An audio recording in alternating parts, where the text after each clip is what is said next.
The crisp mountain air filled my lungs as I zipped up my jacket, gazing at the vast expanse of wilderness before me.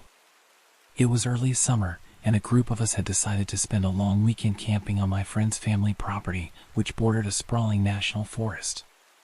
The excitement of adventure coursed through our veins as we set up our tents in a clearing near the main house, barn, and outbuildings.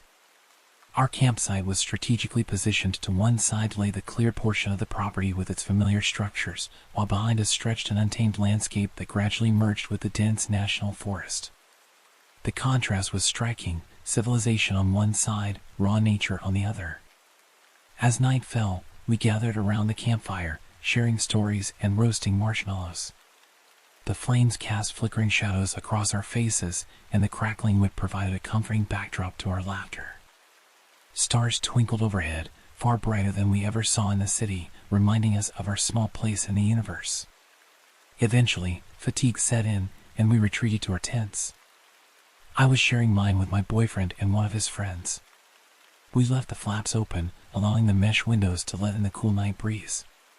The warmth of the day still lingered, making the fresh air a welcome relief. I drifted off to sleep, lulled by the gentle sounds of the forest, the distant hoot of an owl, the rustle of leaves in the breeze, the soft chirping of crickets. But something stirred me from my slumber in the dead of night. At first, I couldn't pinpoint what had awakened me. The campsite was silent, save for the steady breathing of my tent mates. Yet, an unsettling feeling crept over me, a sense that something was amiss. I lay still, straining my ears for any unusual sound, my eyes struggling to adjust to the darkness. That's when I saw it. In the uncleared land behind our campsite, barely visible in the dim moonlight filtering through the trees, a dark figure moved. My breath caught in my throat as I watched, frozen in place. The shape was unmistakably human, yet something about its movement seemed off, unnatural. The figure leaned out from behind a tree, slowly, deliberately. Then, just as slowly, it retreated back into hiding. This eerie dance repeated several times, each movement calculated and unnervingly silent. My heart raced, and a cold sweat broke out across my skin. Unable to bear the sight alone any longer, I gently shook my boyfriend awake. "Look," I whispered, pointing towards the trees. "Do you see that?" He rubbed his eyes, squinting into the darkness. After a moment, he shook his head. "I don't see anything," he murmured. But then, his body tensed. "Wait, there's something moving out there." Just as he spoke, a shadow darted deeper into the forest, faster than before. My boyfriend's grip on my arm tightened. "That was definitely upright," he said, his voice low and tense. "Not a deer or any other animal I know." We switched places in the tent, my boyfriend taking the spot by the mesh window. Neither of us spoke, but I could feel the tension radiating from him. His friend, oblivious to the unfolding drama, continued to sleep soundly. Sleep eluded me for the rest of the night. My mind raced with possibilities, each more unsettling than the last. Who could be out there? What did they want? The property was private, and we were miles from the nearest public trail or campground. The closest neighbors were scattered along the same road, their houses far apart, separated by stretches of dense forest. As the first light of dawn broke through the trees, I finally drifted into a fitful sleep. When I awoke later that morning, the events of the night seemed like a distant nightmare. The campsite was bathed in cheerful sunlight, birds singing in the nearby trees, and my friends chatting animatedly as they prepared breakfast. I pulled my boyfriend aside, away from the others. "About last night," I began, searching his face for any sign of shared concern. He nodded, his expression serious. "I've been thinking about it too," he said. "I'm not sure what we saw, but it definitely wasn't normal." We debated whether to tell the others. In the end, we decided to keep it between ourselves, not wanting to spoil the trip for everyone else. But we agreed to stay vigilant and stick closer to the clear areas of the property.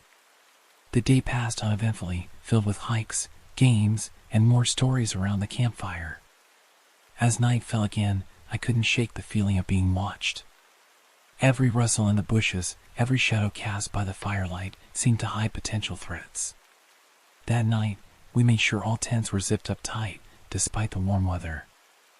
I lay awake for hours, listening intently for any sign of our nocturnal visitor. But the night remained quiet, almost unnaturally so. The next morning, unable to contain my curiosity any longer, I suggested we explore the area where we had seen the figure. My boyfriend agreed, and we set off under the pretense of a morning hike. As we approached the spot, an eerie silence fell over the forest.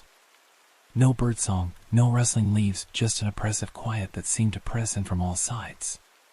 We searched the area carefully, looking for any sign of disturbance, broken twigs, footprints, anything that might explain what we had seen. At first, we found nothing. But as we were about to give up, my boyfriend called me over. There, partially hidden by a fallen log, was a single footprint. It was larger than any human print I had ever seen, and its shape was off. The toes were too long, the arch too pronounced. We stared at it in silence, the implications too disturbing to voice aloud. Without a word, we turned and hurried back to the campsite, our minds reeling. The rest of the trip passed in a blur of forced normalcy. We participated in group activities, laughed at jokes, and pretended everything was fine. But every time I looked at the tree line, I couldn't shake the feeling that something was out there, watching and waiting. As we packed up to leave on the last day, relief washed over me. Yet, a part of me was reluctant to go, burning with unanswered questions. Who or what had we seen that night? What was the meaning of that strange footprint? And most importantly, why had it been watching us? The drive home was quiet, each of us lost in our own thoughts. I knew that this experience would stay with me for a long time, a reminder that even in familiar places, the unknown lurks just beyond the edges of our understanding. In the years since that camping trip, I've returned to those woods many times, both in my dreams and in reality. Each visit brings a mix of fear and fascination, a desire to uncover the truth battling with the instinct to leave some mysteries unsolved. To this day, I'm still unsure of what we encountered in those woods. Was it a lost hiker? An unknown creature? Or something our minds conjured in the darkness of an unfamiliar place? The questions linger, unanswered, a testament to the enduring power of the unexplained. One thing is certain, that night changed me. It opened my eyes to the vast unknowns that exist in the world, even in places we think we know well. It taught me that the line between the familiar and the mysterious is often thinner than we realize, and that sometimes the most profound experiences are those that leave us with more questions than answers. As I sit here now, recounting this tale, I can't help but wonder if somewhere out there, in the depths of that forest, that figure still roams. And I wonder if, given the chance, would I have the courage to seek it out again? To finally unravel the mystery that has haunted me for so long? Perhaps some questions are better left unanswered, some mysteries better left unsolved. But in the quiet moments, when the night is dark and the wind whispers through the trees, I find myself drawn back to that forest, to that moment when the veil between the known and the unknown lifted, if only for an instant. I understand you'd like me to expand this true story into a longer narrative while maintaining its authenticity and realism without adding fictional elements. I'll do my best to flesh out the details and events to create a more immersive account that would take about an hour to read in English, while keeping the core story and events intact. I'll narrate it from your perspective as the guide, without mentioning chapters or using phrases like "I didn't know this was just the beginning." I'll also avoid using the names you listed. Here's the expanded version. As I gazed out over the rugged landscape of Utah's West Desert, I couldn't help but feel a mix of awe and unease. The vast expanse of scrubland and rocky outcrops stretched as far as the eye could see, broken only by the occasional juniper tree or sagebrush. It was 2005, and I had been working as a guide, backup, and field director for various wilderness therapy programs across Arizona, Utah, and Idaho for several years. Each job had its unique challenges and rewards, but there was something particularly unsettling about this part of Utah, south of Dugway. The West Desert had a reputation for being one of the ugliest and creepiest parts of the state. Its barren landscape and isolation made it the perfect backdrop for all sorts of unsavory rumors and urban legends. As a seasoned outdoor professional, I had learned to take such stories with a grain of salt. However, my experiences in this unforgiving terrain had taught me that sometimes reality could be stranger than fiction. Our current location was a spot known as Indian Canyon, a name that hinted at the area's rich Native American history. Despite the harsh surroundings, this particular site was surprisingly pleasant. It stood out as an oasis of sorts in the otherwise bleak desert. The canyon's natural beauty was enhanced by the remnants of human habitation from a bygone era. In the late 1800s or early 1900s, a pioneering family had recognized the potential of this sheltered spot and built a small homestead here. Their legacy remained in the form of a crumbling one-room cabin, the skeletal remains of a small barn, and a weathered cedar pole fence that once marked the boundaries of their modest farm. Time and the elements had taken their toll on these structures. The cabin, long since abandoned, appeared to have succumbed to fire decades ago. All that remained were charred timbers and a faint outline of its foundation. The barn had fared little better. Its weathered planks, bleached gray by countless days under the unforgiving desert sun, jutted out of the grass like broken teeth. These remnants of a long-gone family's dreams were scattered across the canyon floor, silent testaments to the harsh realities of frontier life. This week, my role was to maintain the infield emergency response vehicle, or ERV, affectionately known as backup. This position was a recent addition to our program, one that I had helped create after presenting a list of potential field emergencies to the directors. I had argued that our previous emergency response protocols were woefully inadequate. The combination of our remote locations, spotty satellite phone coverage, and lengthy response times meant that we had been relying more on luck than preparedness to keep our participants safe. The new system I had proposed included a network of radios with 24/7 monitoring and a dedicated responder who could reach any group within minutes. It was a significant improvement, at least in theory. My current campsite, perched on a small ridge off a jeep track branching from the main dirt road, put me in a central location to respond to any potential crises. The boys' groups were camped at opposite ends of the canyon. One group was set up at the mouth of the canyon in the foothills, about 2 miles from my position. The other was a mile beyond them, deeper into the rugged terrain.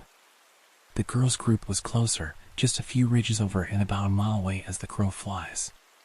However, reaching them by vehicle would require backtracking to the main road and taking a different jeep trail, turning the short distance into a 5-mile journey. Further up the canyon, about 1.5 miles from my position, was the staff training group led by my ex-wife, Jessica. The proximity of all these groups was no coincidence. We were preparing for parent visitation later in the week, and the 3 student groups had decided to remain stationary for a few days. This pause in our usual nomadic routine allowed them to focus on essential wilderness skills like building backpacks, gathering fire-making materials, and honing other primitive techniques. The training group had already been in the field for nearly a week. They were on the cusp of completing their initial training and would soon be dispersing to join the student groups for the final days of their orientation. This convergence of circumstances meant that my usual duties were significantly reduced. There was no need to scout new campsites or resupply food and water. Everyone was well provisioned and settled in for the time being. With this unexpected lull in my responsibilities, I decided to undertake a project I had been considering for some time, building a sweat lodge. I had always been fascinated by the spiritual and physical cleansing rituals of various cultures, and the sweat lodge ceremony held a particular appeal. It seemed like an appropriate activity to offer the new staff members as they prepared to take on the challenges of working with troubled youth in this unforgiving environment. I set out to find the perfect location for the sweat lodge, eventually discovering an ideal spot near the creek, not far from where the new staff were camped. The site was a smooth sandbar right by the water, well hidden from view and offering both privacy and easy access to the creek. Once I had selected the spot, I threw myself into the construction process with enthusiasm. The first step was to create the frame of the lodge. I harvested long, flexible willow saplings from the nearby creek bed. These slender branches would form the skeleton of the structure. Working methodically, I planted each sapling in a circle, digging down about 1.5 feet to ensure they were firmly anchored in the sand. The circle was approximately 10 feet in diameter, which I judged would comfortably accommodate a small group. With the saplings in place, I began the painstaking process of bending them into a dome shape. Each branch was carefully curved and interwoven with its neighbors, creating a sturdy lattice. I added supporting crossbars to reinforce the structure, weaving them through the main frame until I had created a dome that stood about 4 feet high at its center. The result was surprisingly robust.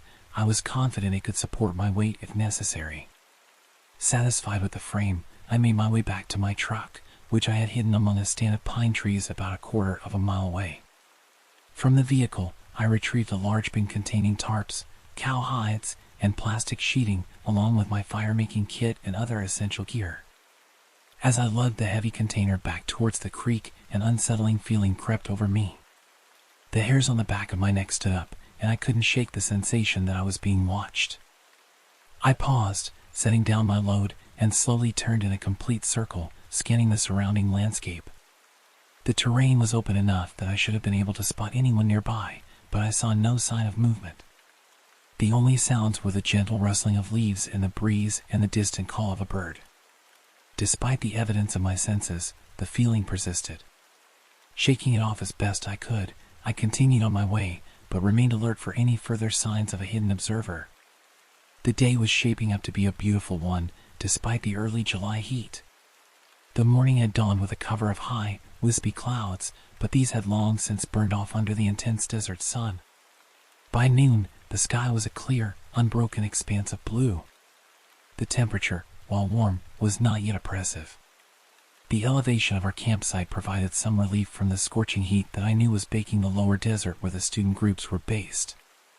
I knew that in a few hours, the heat would become more intense, but for now, the conditions were perfect for my project. Returning to my half-finished sweat lodge, I set about covering the willow frame. I started with the cow hides, draping them carefully over the dome to form the innermost layer. Next came the tarps, followed by sheets of heavy-duty plastic. My goal was to create a structure that was as close to airtight and waterproof as possible, with only a small arched opening to serve as a door. I took extra care in securing each layer, making sure there were no gaps or loose edges that might compromise the integrity of the lodge.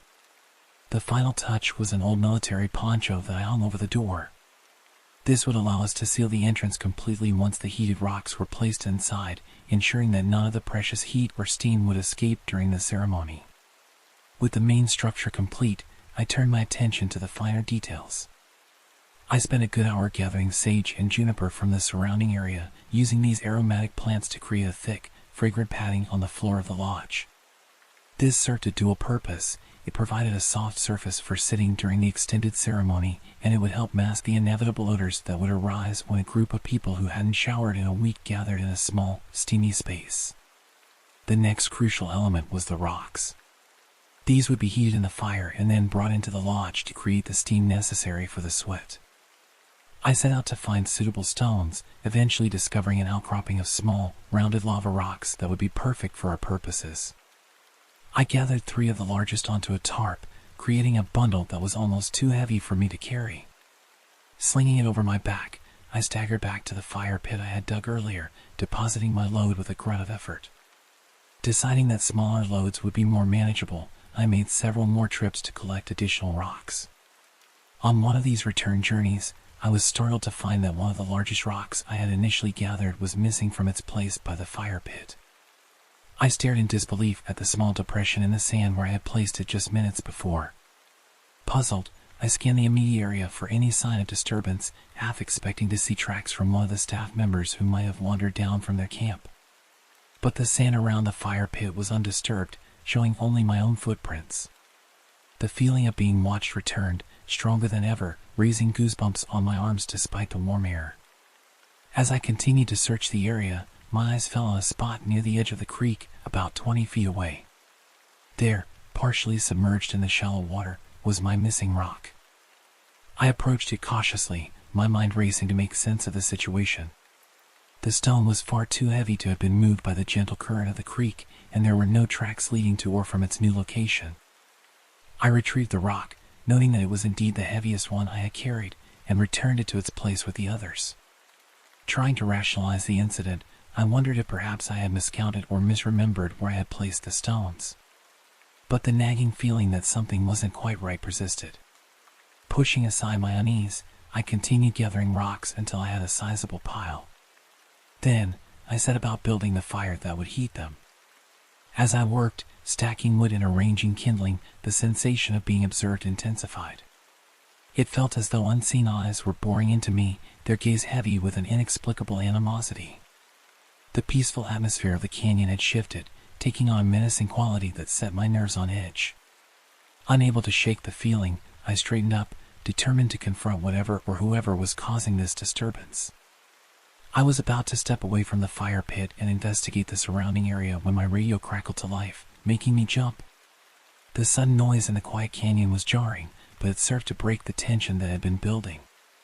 The voice on the radio belonged to Brian, the leader of one of the boys' groups. He was calling in for their evening check-in earlier than usual, explaining that they planned to do an all-day hike the following day and wanted to avoid having to stop for radio contact. As I responded to Brian's call, I felt the oppressive atmosphere begin to lift. The familiar routine of the check-in grounded me, pushing the strange occurrences of the afternoon into the back of my mind. With the radio call complete, I returned to my tasks with renewed focus. I prepared a simple dinner of rice and beans, setting it aside to cool as I tended to the fire. The flames had grown impressively, and I carefully arranged about 30 of the gathered stones in the center of the blaze. To ensure they heated thoroughly, I piled on as much dry wood and brush as I could find, building the fire up until it roared with intensity. As the fire grew to nearly 10 feet in height, movement in the trees caught my eye. My hand instinctively went to the knife at my belt, body tensing for a potential threat. But as the figure emerged from the forest, I recognized the familiar form of Will, one of the experienced staff members working with Jessica and Katie in the training group. Will was running full tilt towards me, his expression a mix of concern and confusion. As he drew closer and took in the scene, me standing beside a massive bonfire in the newly constructed sweat lodge, his face transformed into a grin of understanding and relief. "Man, we thought there was a wildfire starting down here," he explained, catching his breath.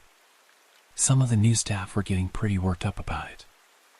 I couldn't help but chuckle at the misunderstanding. "Nope, just preparing for an epic sweat lodge ceremony," I reassured him. "I was actually planning to invite you all down once I called in for the evening check. But since you're here, consider this your invitation. It should be ready in about half an hour if you want to gather the others." Will's eyes lit up with excitement. "Perfect timing. We just finished dinner. I'll head back and let Katie and Jess know. We'll be down soon." As he turned to leave, a thought struck me. "Hey, Will," I called after him, "did you guys lose track of any of the new staff today? Or did one of you three come down this way earlier?" He paused, considering the question. "No, I don't think so." "Why do you ask?" I hesitated, not wanting to alarm him with my earlier experiences. "It's probably nothing," I said, trying to sound casual. "I just thought I heard someone moving around while I was gathering rocks earlier. Some of my gear seemed to have been moved, but I might have just misplaced it myself." Will's expression turned thoughtful, a hint of concern creeping into his features. "That's odd. We've been keeping everyone pretty busy today, so I'm sure we would have noticed if someone had wandered off. But I'll ask around, just in case." "Don't worry about it," I assured him, not wanting to make a big deal out of what could easily be explained by my own absent-mindedness. "I was just curious. See you all in a bit." As Will disappeared back into the trees, I turned my attention to the final preparations for the sweat lodge ceremony. The fire was now a roaring inferno, the rocks at its center glowing with intense heat. I hauled several 5-gallon water jugs down from my truck, positioning them near the lodge for easy access during the ceremony.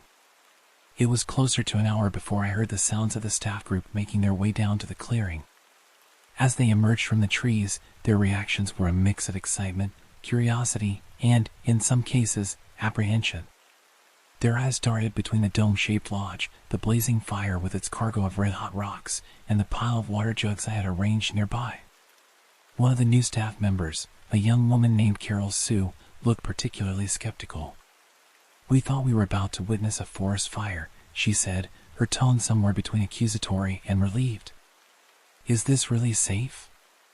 Recognizing her nervousness, I reached into my bag and pulled out a small vial of essential oils. "Here," I said, offering it to her. "Put a little of this on your wrists and neck. It'll help keep you in a good frame of mind during the ceremony. As Carol Sue cautiously accepted the vial, I addressed the group. How many of you have participated in a sweat lodge ceremony before? A few hands went up, but most of the group looked uncertain. All right, I continued, for those of you who are new to this, here's what you need to know. The space inside the lodge is considered sacred. We'll be doing 4 sessions, each one longer than the last. Each session will be dedicated to a different aspect of our lives, our personal histories, our families, our struggles, and our choices. I paused, making eye contact with each member of the group to ensure they were following along. It's important that you speak only from the heart about these things. Once we start pouring water on the rocks, it's going to get very hot in there. The heat will make it difficult to speak, so only do so if what you have to say feels truly important.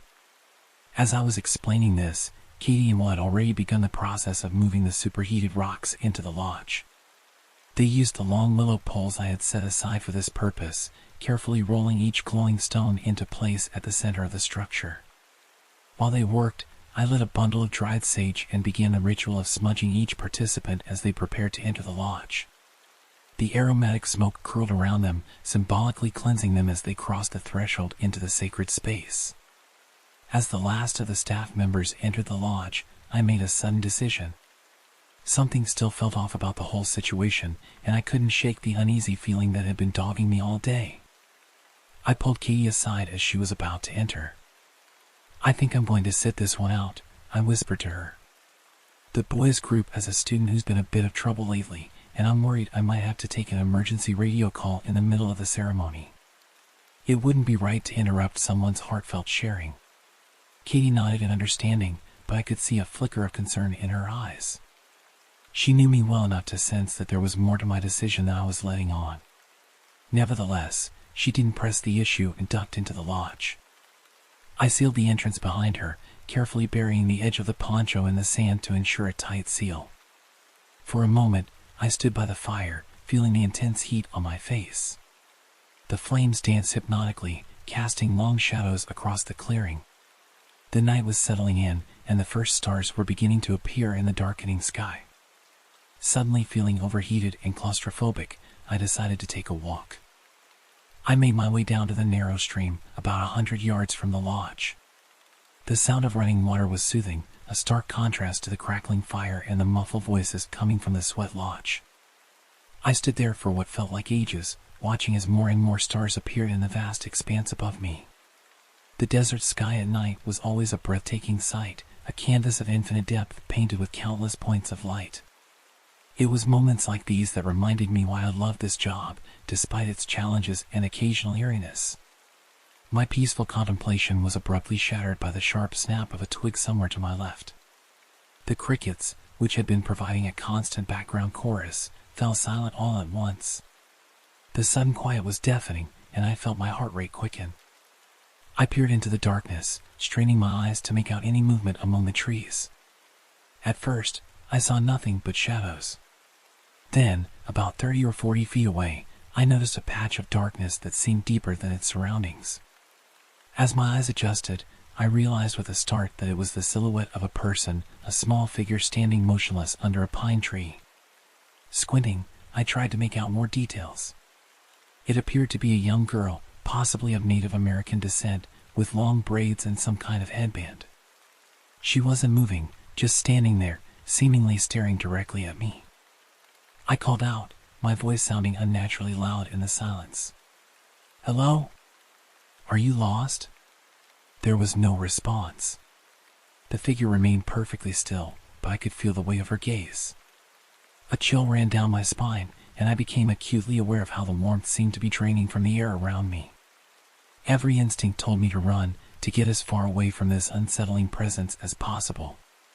But years of experience in the wilderness had taught me that running from the unknown often only made things worse.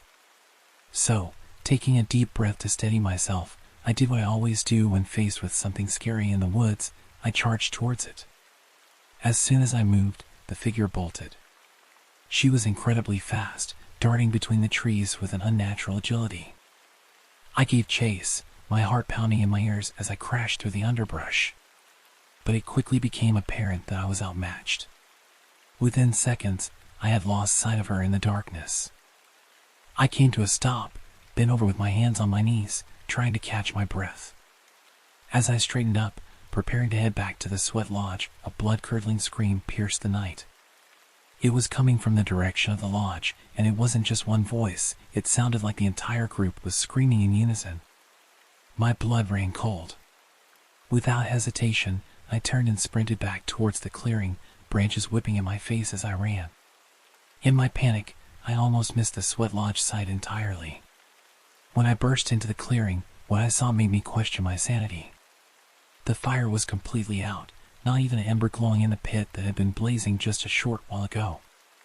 But that wasn't the most shocking part. The sweat lodge itself was in ruins. The carefully constructed dome had been completely destroyed. Tarps and hides were strewn about, some hanging from nearby bushes, others floating in the creek. The willow frame had been uprooted and tossed aside like a child's discarded toy. In the center of this chaos sat the staff members, still arranged in a circle but now on the bare ground, surrounded by scattered sage and juniper. They were staring at the pile of stones in their midst, stones that should have been glowing red with heat but were now cold and lifeless. What happened? I yelled as I skidded to a stop at the edge of the clearing. For a long moment, no one spoke. They all seemed to be in various states of shock, their eyes wide and unfocused. Finally, Katie broke the silence, her voice shaky. We were just getting started, she said. We just poured some water on the rocks and were beginning to talk about our personal histories. Then the walls of the lodge started to shake. At first, we thought it was you, trying to get in or adjust something outside. She paused, taking a deep breath before continuing. It stopped for a minute, and Jessica called out your name, but you didn't answer. We had just poured more water on the rocks when suddenly everything went cold. It was like all the heat just vanished in an instant. Jessica picked up the story. Then we heard this sound. It was like a massive windstorm had appeared out of nowhere. The whole lodge seemed to lift off the ground. We could feel the wind tearing at the coverings. And then, it was just gone. The entire structure ripped away like it was made of paper. I looked around at the group, noting their pale faces and trembling hands. Some of the newer staff members looked like they were on the verge of tears. I knew I had to take control of the situation to provide some kind of rational explanation that would calm their fears. It must have been a microburst, I lied, trying to keep my voice steady and authoritative. They're not common, but they do happen sometimes in this part of Utah. It's a sudden, powerful downdraft of air that can cause a lot of damage in a small area. You're all incredibly lucky that no one was hurt. I could see skepticism in the eyes of the more experienced staff members, particularly Jessica and Will. They had been out here long enough to know that what had happened was far from normal. But for the moment, they seemed willing to go along with my explanation for the sake of the others. All right, let's get everyone back to camp, I said, taking charge. Jessica, Will, can you lead the group? Make sure everyone stays together. As the stunned group began to gather themselves and move towards the path back to their campsite, I noticed that Katie had remained behind. She was staring at me intently, her brow furrowed in concern and suspicion.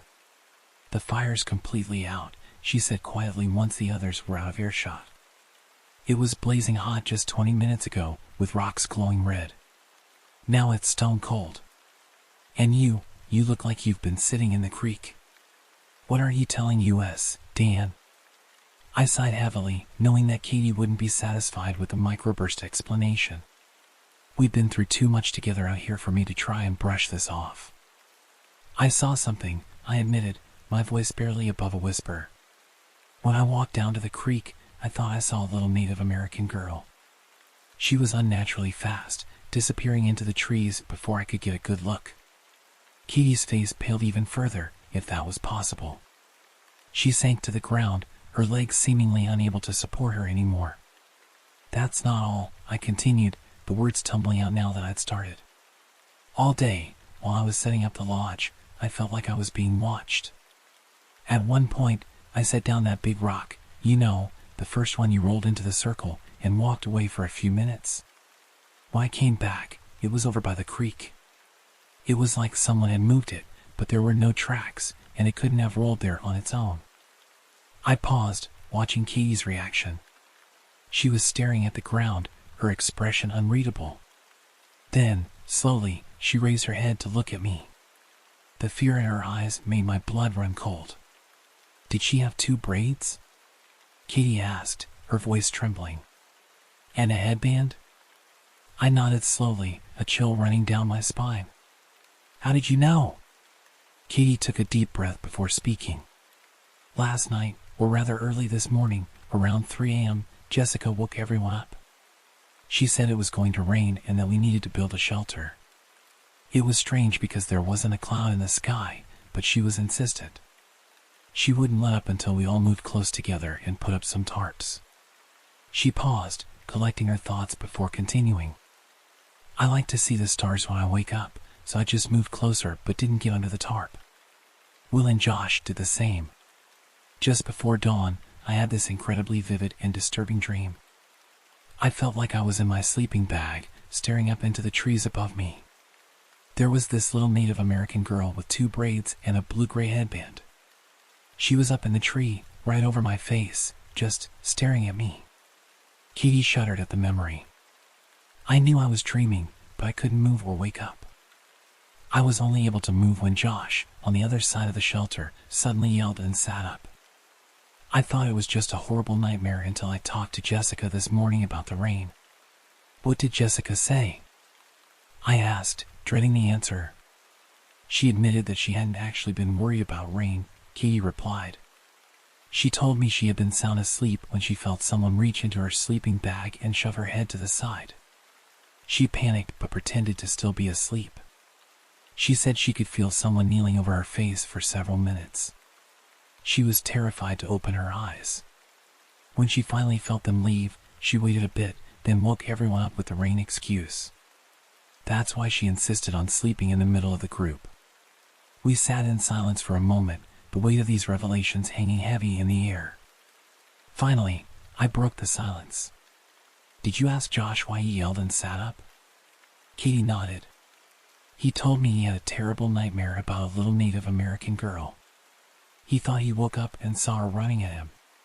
He yelled, and in his dream, she jumped over his head and took off. That's when he really woke up and sat up. He was surprised I heard him yell. He thought he had still been asleep and dreamed that part. She paused, then added, I didn't tell Jessica or Josh about my experience or about each other's. But at breakfast, Will told all of us about his horrible dream of a little girl dying when the cabin burned down. We all freaked out. It's been the talk of the group all day. Half of them don't believe us, especially Carol Sue. She's been telling everyone we're just trying to haze the new staff. Even Josh, who is new himself, is supposedly in on it according to her. We fell into silence again, each lost in our own thoughts. The implications of what had happened here, combined with the experiences of the previous night, were almost too much to process. Finally, I spoke. I think we should move the camp down the road, I said, my voice sounding hollow even to my own ears. I'll clean up this mess in the morning. Katie just nodded, seemingly too exhausted and overwhelmed to argue. As she stood up to leave, I added, Oh, and Katie? It's probably a good idea for everyone to sleep under the shelter tonight. And maybe don't light another fire. She sighed tiredly and walked off into the dark, leaving me alone in the ruined clearing. I sat there for a long while, trying to make sense of everything that had happened. The feeling of being watched was gone now, replaced by an emptiness that was almost worse. Eventually, I made my way back to my truck. Despite the lingering warmth of the summer night, I felt chilled to the bone. For the rest of the week, I slept in the cab with the doors locked, my dreams haunted by the image of a little girl with braids, watching me from the trees. It was the spring of 2006, and I was a 16-year-old Native American teenager from Oregon. Like many of my peers, I was eager to embrace our cultural heritage and learn more about our traditions. When the opportunity arose to join a youth camping trip led by some of our tribal elders during spring break, I jumped at the chance. Little did I know that this trip would leave an indelible mark on my psyche, shaping my understanding of our spiritual beliefs and the unseen world around us. Our group consisted of about a dozen teenagers and 3 respected tribal leaders. We packed our gear into a couple of old vans and set off for the lush forests that our ancestors had called home for countless generations. The drive was filled with excited chatter and laughter as we wound our way through winding roads, the scenery gradually changing from suburban sprawl to dense, towering trees. After a few hours, we arrived at our campsite, a small clearing nestled among ancient cedars and Douglas firs. The air was crisp and filled with the scent of pine needles and damp earth. We spent the afternoon setting up our tents, gathering firewood, and preparing for the days ahead. As the sun began to set, painting the sky in vibrant oranges and purples, we gathered around the campfire. The crackling flames cast dancing shadows on the faces of my friends and elders. We roasted hot dogs and marshmallows, sharing stories and jokes. The mood was light and carefree, a stark contrast to the weight of the lesson I was about to receive. As the night wore on and the initial excitement began to wane, a comfortable silence fell over our group. Without thinking, I started to whistle a tune, just a simple melody I'd picked up somewhere. The sound seemed to pierce the quiet of the forest, echoing slightly in the clearing. Suddenly, one of our tribal leaders, an older man named Robert with deep-set eyes and withered skin, shot me a sharp look. "Stop that," he said, his voice low but firm. "We don't whistle at night." Confused and a little embarrassed, I immediately fell silent. The other teenagers looked at me with a mix of curiosity and concern. Robert's expression softened slightly as he saw my discomfort, and he motioned for us all to gather closer. "There's a reason we don't whistle at night," he began, his voice taking on the cadence of a storyteller. "It's a lesson passed down through generations, a warning about the delicate balance between our world and the spirit world." As Robert spoke, the forest around us seemed to grow quieter, as if the trees themselves were leaning in to listen. He explained that in our native traditions, we believe that the nighttime belongs to the spirits. It's their time to roam freely, to exist without the interference of the living. By going to sleep at night, we show respect for this arrangement, giving the spirits the space they need. But, Robert warned, there are consequences for those who disrupt this balance. He spoke of creatures known as the stick people, entities that serve as guardians of the spirit world's time. These beings, he said, are drawn to those who make noise at night, particularly whistling. "The stick people," Robert continued, his eyes reflecting the flickering firelight, "they're not evil, but they're not kind either. They're protectors of a boundary we must respect.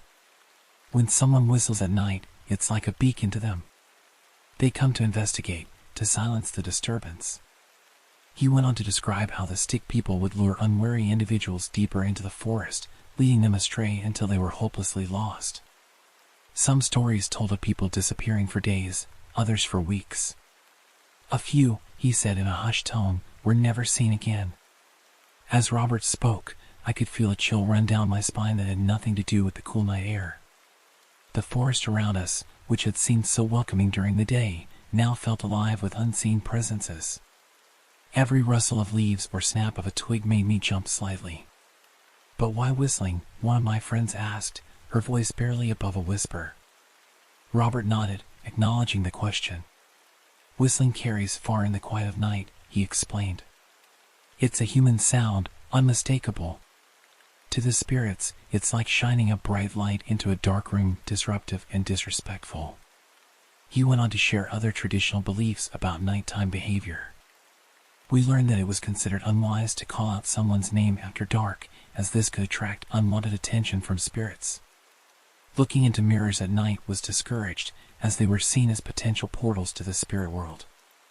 As Robert spoke, I found myself reflecting on the deeper meaning behind these beliefs. They weren't just superstitions, I realized, but a complex system of respect and balance with the natural and spiritual world. Our ancestors had developed these traditions as a way of living in harmony with forces beyond our understanding. The night wore on, and Robert's stories continued. He spoke of other spiritual entities from our traditions, both benevolent and malevolent. He told us of shapeshifters who could take on animal forms, of guardian spirits who watched over our people, and of trickster figures who taught lessons through mischief and chaos. As I listened, I felt a growing sense of connection to my heritage. These weren't just stories, they were a link to countless generations before me, a a way of understanding the world that had been passed down through the ages. I began to see the forest around us not just as a collection of trees and animals, but as a living, breathing entity filled with unseen forces and ancient wisdom. The fire began to die down, and Robert's voice grew softer. "Remember," he said, looking each of us in the eye, "these traditions aren't meant to scare you. They're meant to teach respect for the land, for the spirits, for the delicate balance of the world around us. When you whistle at night, you're not just making noise. You're disrupting that balance." As we prepared for bed that night, the forest seemed alive in a way it hadn't before. The rustling of leaves in the breeze sounded like whispered conversations. The shadows cast by our flashlights seemed to move with a life of their own. I found myself hesitating before stepping outside my tent, scanning the darkness for any sign of the stick people. That night, as I lay in my sleeping bag listening to the sounds of the forest, I reflected on what I'd learned. The story of the stick people and the warning against whistling at night wasn't just a scary tale to keep kids in line. It was a window into a worldview that saw humans as just one part of a vast, interconnected universe. It was a reminder of the importance of respect, of living in harmony with the world around us, both seen and unseen. In the days that followed, our camping trip continued. We hiked through ancient forests, learned traditional skills like identifying edible plants and reading animal tracks, and shared more stories around the campfire each night. But that first night's lesson stayed with me, coloring every experience. I found myself moving more quietly through the forest, aware that I was a guest in an ancient and sacred place. I paid closer attention to the world around me, not just looking at the trees and animals, but feeling the energy of the land itself. And each night, as darkness fell, I remembered the story of the stick people and the importance of respecting the spirit's time. As the years have passed, I've carried that lesson with me. Even now, living in a modern world far removed from that forest campsite, I find myself hesitating before whistling at night.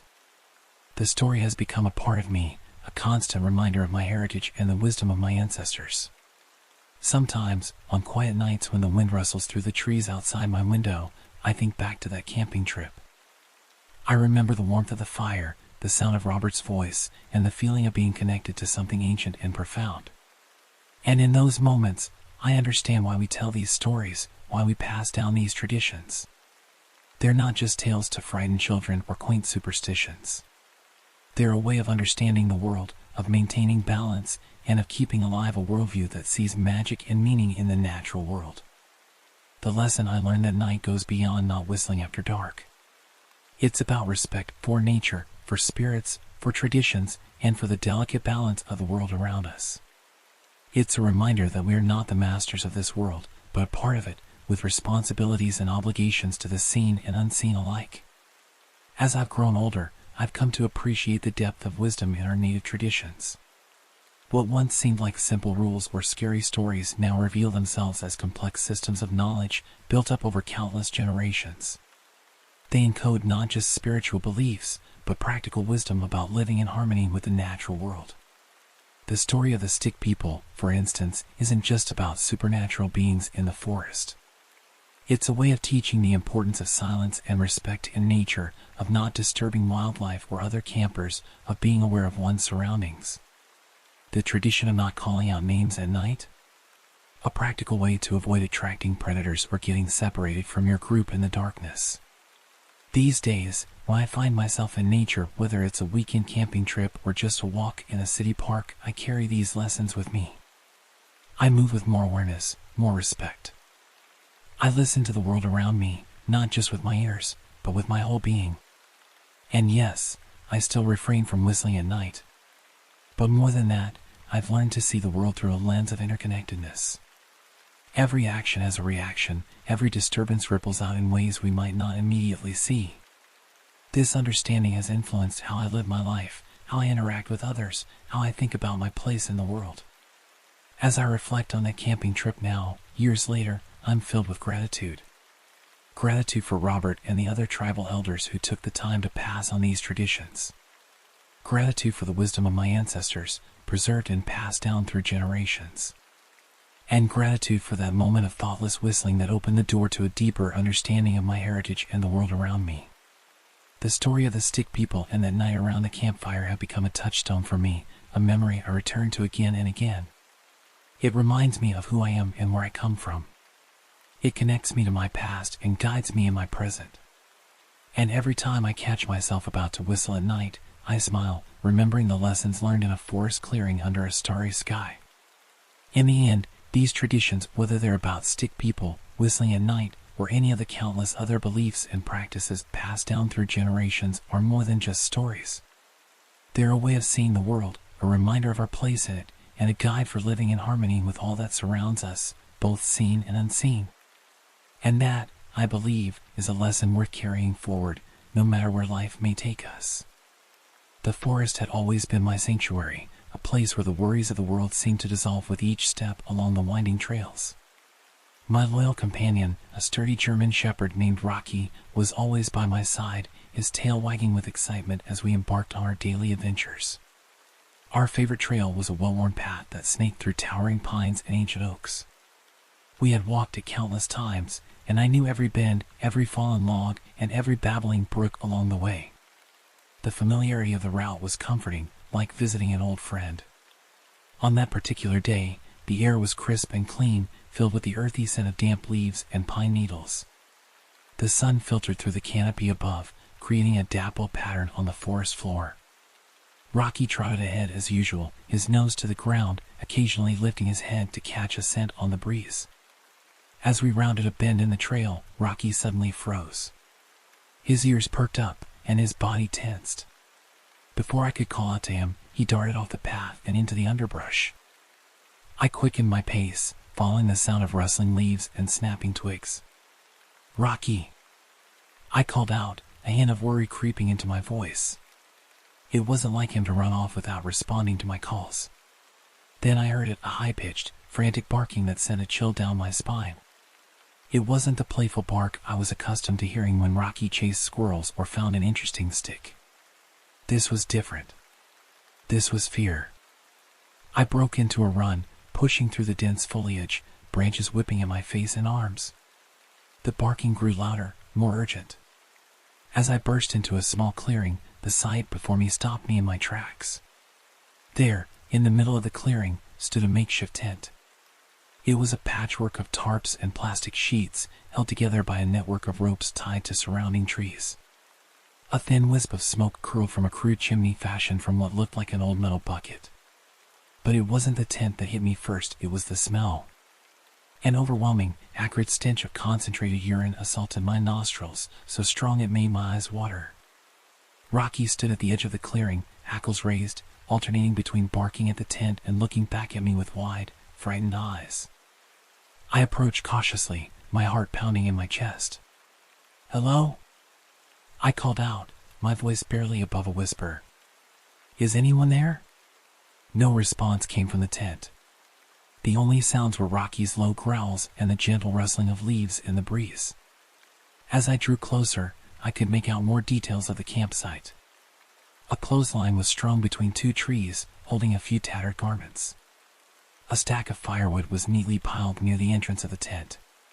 Empty food cans and water bottles were scattered around, some crushed and others partially buried in the dirt. It was clear that someone had been living here for some time. But who? And why here, so close to the trail yet hidden from view? A sense of unease crept over me. This was no casual campsite set up by hikers or weekend campers. This was someone's home, hidden away in the depths of the forest. I felt like an intruder, stumbling upon a secret that wasn't meant to be discovered. As I stood there, trying to process what I was seeing, I noticed something that made my blood run cold. Near the entrance of the tent, partially obscured by a fallen branch, was a small notebook. Its cover was weathered and stained, but I could make out what looked like a list of dates and times scrawled across it. My curiosity got the better of me, and I took a step closer, straining to read the writing. That's when I heard a soft rustling from inside the tent. I froze, my heart pounding so loudly I was sure it could be heard throughout the forest. "Rocky," I whispered, gesturing frantically for him to come to my side. "Let's go home."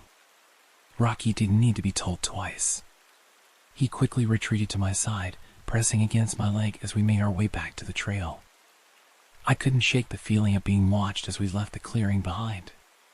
The rest of our hike passed in a blur. My mind raced with questions and theories about the mysterious campsite. Who could be living out there? Were they in trouble? Or were they hiding from something or someone? When I arrived at work the next day, I couldn't keep the story to myself. During our morning coffee break, I recounted my experience to my coworkers. Their reactions ranged from fascination to concern. "That's so creepy," said Karen, a fellow hiking enthusiast. "I've been on that trail dozens of times and never seen anything like that." "Maybe it's just some homeless person trying to find a quiet place to live," suggested Mike from accounting. "Times are tough for a lot of people these days." "Or it could be something more sinister," added Jennifer, always one for dramatic theories. "What if it's a fugitive hiding out in the woods?" Their speculations only fueled my curiosity. I decided I needed to go back and investigate further. Maybe in the light of day, with a clearer head, I could make more sense of what I'd seen. The next afternoon, I set out on the trail again, this time without Rocky. I wanted to approach the site quietly, without alerting anyone who might be there. As I neared the spot where we had veered off the path the day before, I slowed my pace and moved as silently as possible through the underbrush. But when I reached the clearing, I stopped short in disbelief. The campsite was gone. Completely vanished, as if it had never existed. There was no tent, no clothesline, no stack of firewood. Even the garbage was gone.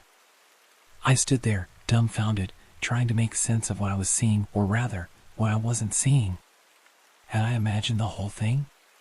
No, that was impossible. The memory of the urine smell alone was too vivid to be a figment of my imagination. I scoured the area, looking for any sign that might confirm what I'd seen the day before. A scrap of tarp, a forgotten can, even a trampled patch of grass. But there was nothing. The forest floor was undisturbed, covered in a thick layer of leaves and pine needles that showed no sign of recent activity. Most puzzling of all was the absence of the urine smell. Such a strong odor shouldn't have dissipated so quickly, especially since there had been no rain. It was as if someone had scrubbed the entire area clean, erasing every trace of human presence. As I stood there, trying to reconcile what I was seeing with what I remembered, a twig snapped behind me. I whirled around, my heart leaping into my throat. But there was nothing there, just the endless expanse of trees and undergrowth. But when I reached the clearing, I stopped short in disbelief. The campsite was gone. Completely vanished, as if it had never existed. There was no tent, no clothesline, no stack of firewood. Even the garbage was gone. I stood there, dumbfounded, trying to make sense of what I was seeing, or rather, what I wasn't seeing. Had I imagined the whole thing? No, that was impossible. The memory of the urine smell alone was too vivid to be a figment of my imagination. I scoured the area, looking for any sign that might confirm what I'd seen the day before. A scrap of tarp, a forgotten can, even a trampled patch of grass. But there was nothing. The forest floor was undisturbed, covered in a thick layer of leaves and pine needles that showed no sign of recent activity. Most puzzling of all was the absence of the urine smell. Such a strong odor shouldn't have dissipated so quickly, especially since there had been no rain. It was as if someone had scrubbed the entire area clean, erasing every trace of human presence. As I stood there, trying to reconcile what I was seeing with what I remembered, a twig snapped behind me. I whirled around, my heart leaping into my throat. But there was nothing there, just the endless expanse of trees and undergrowth. Yet I couldn't shake the feeling that I wasn't alone. The hairs on the back of my neck stood up, and I had the distinct sensation of being watched. I scanned the tree line, looking for any sign of movement, any hint of a human presence. But the forest remained still and silent. I hurried back to the main trail, constantly looking over my shoulder. The peaceful serenity I usually felt in these woods was gone, replaced by a gnawing anxiety that seemed to seep from the very trees themselves. I returned home that evening more confused than ever. The mystery of the vanishing campsite consumed my thoughts. I found myself lying awake at night, replaying the events in my mind, trying to find some explanation that made sense. The mystery of the vanishing campsite continued to haunt me long after that day. I found myself returning to the spot time and time again, always hoping to find some clue, some explanation for what I had seen. But the forest kept its secrets well. One crisp autumn morning, about a year after the incident, Rocky and I set out on our usual trail. The leaves had begun to turn, painting the forest in vibrant shades of red, orange, and gold. As we approached the area where we had found the campsite, Rocky's behavior changed. His ears pricked up, and he began to whine softly. I felt a familiar sense of unease wash over me. "What is it, boy?" I whispered, scanning the area. That's when I saw it, a flash of color among the fallen leaves. I approached cautiously, my heart racing. There, half buried in the dirt, was a small notebook. Its cover was weathered and stained, but I recognized it instantly as the one I had glimpsed near the tent all those months ago. With trembling hands, I picked it up and opened it. Inside, I found a series of cryptic entries. Dates, times, and what looked like coordinates filled the pages. Some entries were accompanied by strange symbols I didn't recognize. The handwriting was erratic, sometimes neat and precise, other times wild and barely legible. As I flipped through the pages, a small photograph fell out. It showed a man standing in front of a cabin I didn't recognize. His face was partially obscured, but there was something familiar about his stance, the set of his shoulders. I tucked the notebook and photo into my pocket, my mind reeling. What did it all mean? Who was the man in the photo? And how had this notebook suddenly appeared after all this time? On the way home, I couldn't shake the feeling that I was being watched. Every snapping twig, every rustle of leaves seemed to hold a hidden menace. Rocky sensed my unease, staying close to my side and occasionally looking back the way we had come. That night, I pored over the notebook, trying to make sense of its contents. The coordinates seemed to point to various locations within the forest, some close to the trails, others deep in areas rarely visited by hikers. The symbols remained a mystery, but they appeared more frequently in the later entries, often accompanied by frantic scribbles that I couldn't decipher. Over the next few weeks, I found myself drawn back to the forest, this time with a purpose. Using the coordinates from the notebook, I began to explore areas of the woods I had never visited before. Each location held its own mystery: an oddly arranged pile of stones, a tree with strange markings carved into its trunk, a clearing where nothing seemed to grow. But it was at the last set of coordinates that I made the most startling discovery. Deep in the heart of the forest, far from any trail, I found the remains of an old cabin. It was the same one from the photograph, though now it was little more than a collapsed ruin reclaimed by nature. As I stood there, staring at the decaying structure, I felt a shift in the air. The forest seemed to hold its breath. And then, carried on the wind, I heard what sounded like distant whispers. I couldn't make out the words, but the tone sent shivers down my spine. Rocky growled low in his throat, his eyes fixed on something in the trees behind me. I spun around, my heart pounding, but saw nothing but shadows and swaying branches. It was then that I realized the true nature of my discovery. The campsite, the notebook, this cabin, they were all pieces of a larger puzzle, one that the forest itself seemed determined to keep hidden. I had stumbled upon something old, something secret, and perhaps something dangerous. As Rocky and I made our way home that day, I knew that my relationship with the forest had changed forever. It was no longer just a place of peace and refuge.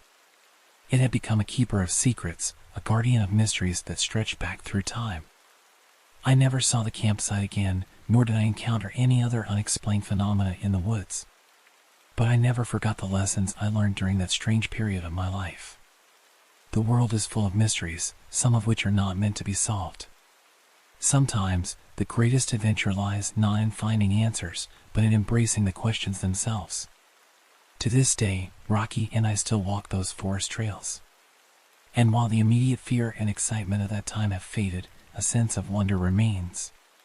For now I know that beyond every bend in the path, behind every ancient tree, there might be a story waiting to be discovered, if only we have the courage to look. The notebook remains in my possession, a constant reminder of the thin veil that separates the world we know from the one we don't. And sometimes, on quiet nights when the wind whispers through the trees, I find myself opening it once again, tracing my fingers over its cryptic contents, and wondering about the secrets that still lie hidden in the heart of the forest. I've always considered myself a city person. The hustle and bustle of urban life, the convenience of having everything at your fingertips, and the constant flow of people, that's what I was used to. But life has a way of throwing curveballs, and mine came in the form of a job transfer to a small town on the outskirts of a vast forest. At first, I was hesitant. The idea of living so close to nature, away from the comfort of city lights and 24-hour convenience stores, was unsettling. But as a single father to my 10-year-old daughter, Lily, I knew this could be an opportunity for a fresh start and a chance to spend more quality time with her. We moved into a quaint house with a spacious backyard that bordered the forest. The real estate agent had sold it to us as a feature, talking about the beauty of nature and the peace it would bring. Little did I know that this proximity to the woods would lead to the most terrifying experience of my life. Lily, being the adventurous spirit she is, took to our new surroundings like a fish to water. She was fascinated by the trees, the birds, and the idea of exploring the great outdoors. It wasn't long before she started pestering me about going camping. "Dad, please. Can we go camping? Pretty please," she'd ask, her eyes wide with excitement. I'd always laugh it off, saying, "Maybe next weekend, sweetie." But the truth was, I simply didn't see the appeal. The idea of sleeping on the hard ground, battling mosquitoes, and being away from modern comforts didn't exactly scream fun to me. But Lily was persistent. Every day, she'd come up with a new reason why we should go camping. She'd show me pictures from her school books of happy families gathered around campfires, telling stories and roasting marshmallows. She'd talk about her classmates' camping adventures, her voice tinged with longing. As the weeks passed, I found myself running out of excuses. I realized that while camping might not be my idea of a good time, it clearly meant the world to Lily. And isn't that what being a parent is all about? Stepping out of your comfort zone for the sake of your child's happiness? So, one Friday evening, after a particularly long week at work, I made a decision that would change our lives forever. "Hey, Lily," I called out as I entered our home. "How would you like to go camping this weekend?" The look of pure joy on her face made any hesitation I had melt away. She squealed with delight, jumping up and down, her pigtails bouncing with each hop. "Really, Dad? You mean it? We're really going camping?" I nodded, a smile spreading across my face despite my reservations. "Yes, sweetie. But let's start small, okay? How about we camp in our backyard this time?" Lily's excitement didn't diminish one bit at the suggestion. If anything, she seemed even more thrilled at the idea of transforming our own backyard into a campsite. "That's even better, Dad. We can practice for when we go to a real campsite." "Oh, this is going to be so much fun." Her enthusiasm was infectious, and I found myself getting caught up in her excitement. We spent the rest of the evening planning our camping trip, making lists of what we need, and discussing what activities we could do. As Lily chatted away about ghost stories and stargazing, I couldn't help but feel a sense of anticipation building. Maybe this camping thing wouldn't be so bad after all. Maybe, just maybe, I'd been missing out on something special all these years. Little did I know that our innocent backyard camping adventure would turn into a night of unimaginable terror, one that would haunt me for years to come. The next morning, we woke up early, both of us buzzing with excitement. Lily could hardly contain herself as we ate breakfast, her words tumbling out between bites of cereal. "Dad, can we set up the tent now? Oh, and can we make a campfire? And roast marshmallows? And tell scary stories?" I chuckled, her enthusiasm warming my heart. "Slow down, sweetheart. We have all day to set everything up. Let's start with the tent, okay?" After breakfast, we headed to the garage where I'd stored the camping gear I bought years ago, thinking I might one day use it. The tent was still in its original packaging, never opened. As I pulled it out, a cloud of dust rose, making us both cough and laugh. "Looks like this tent has been waiting for us for a long time," I said, brushing off the dust. Lily giggled. "It's okay, Dad. We're going to give it a great first adventure." We spent the next few hours setting up our campsite in the backyard. Our yard wasn't huge, but it was big enough for our purposes. The grass was a little overgrown, adding to the wilderness feel, as Lily put it. At the far end, a wooden fence separated our property from the dense forest beyond. Setting up the tent proved to be more of a challenge than I anticipated. The instructions were vague at best, and more than once, I found myself tangled in tent poles and canvas. Lily found this hilarious, of course, and her laughter echoed through the yard as she watched me struggle. "Dad, you look like a pretzel," she giggled as I tried to untangle myself from a particularly stubborn tent pole. I couldn't help but laugh along with her. "Well, how about you come help your pretzel dad, then?" Together, we managed to get the tent up. It wasn't perfect, one side sagged a bit, and I wasn't entirely sure we used all the pegs correctly, but it was standing, and that was good enough for us. "It's perfect, Dad," Lily declared, beaming with pride at our accomplishment. Next came the sleeping bags.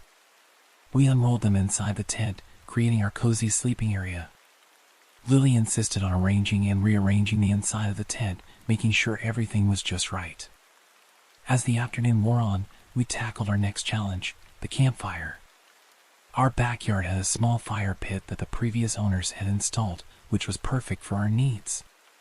Lily helped me gather small twigs and branches from around the yard for kindling, while I brought out some firewood I bought from the local hardware store.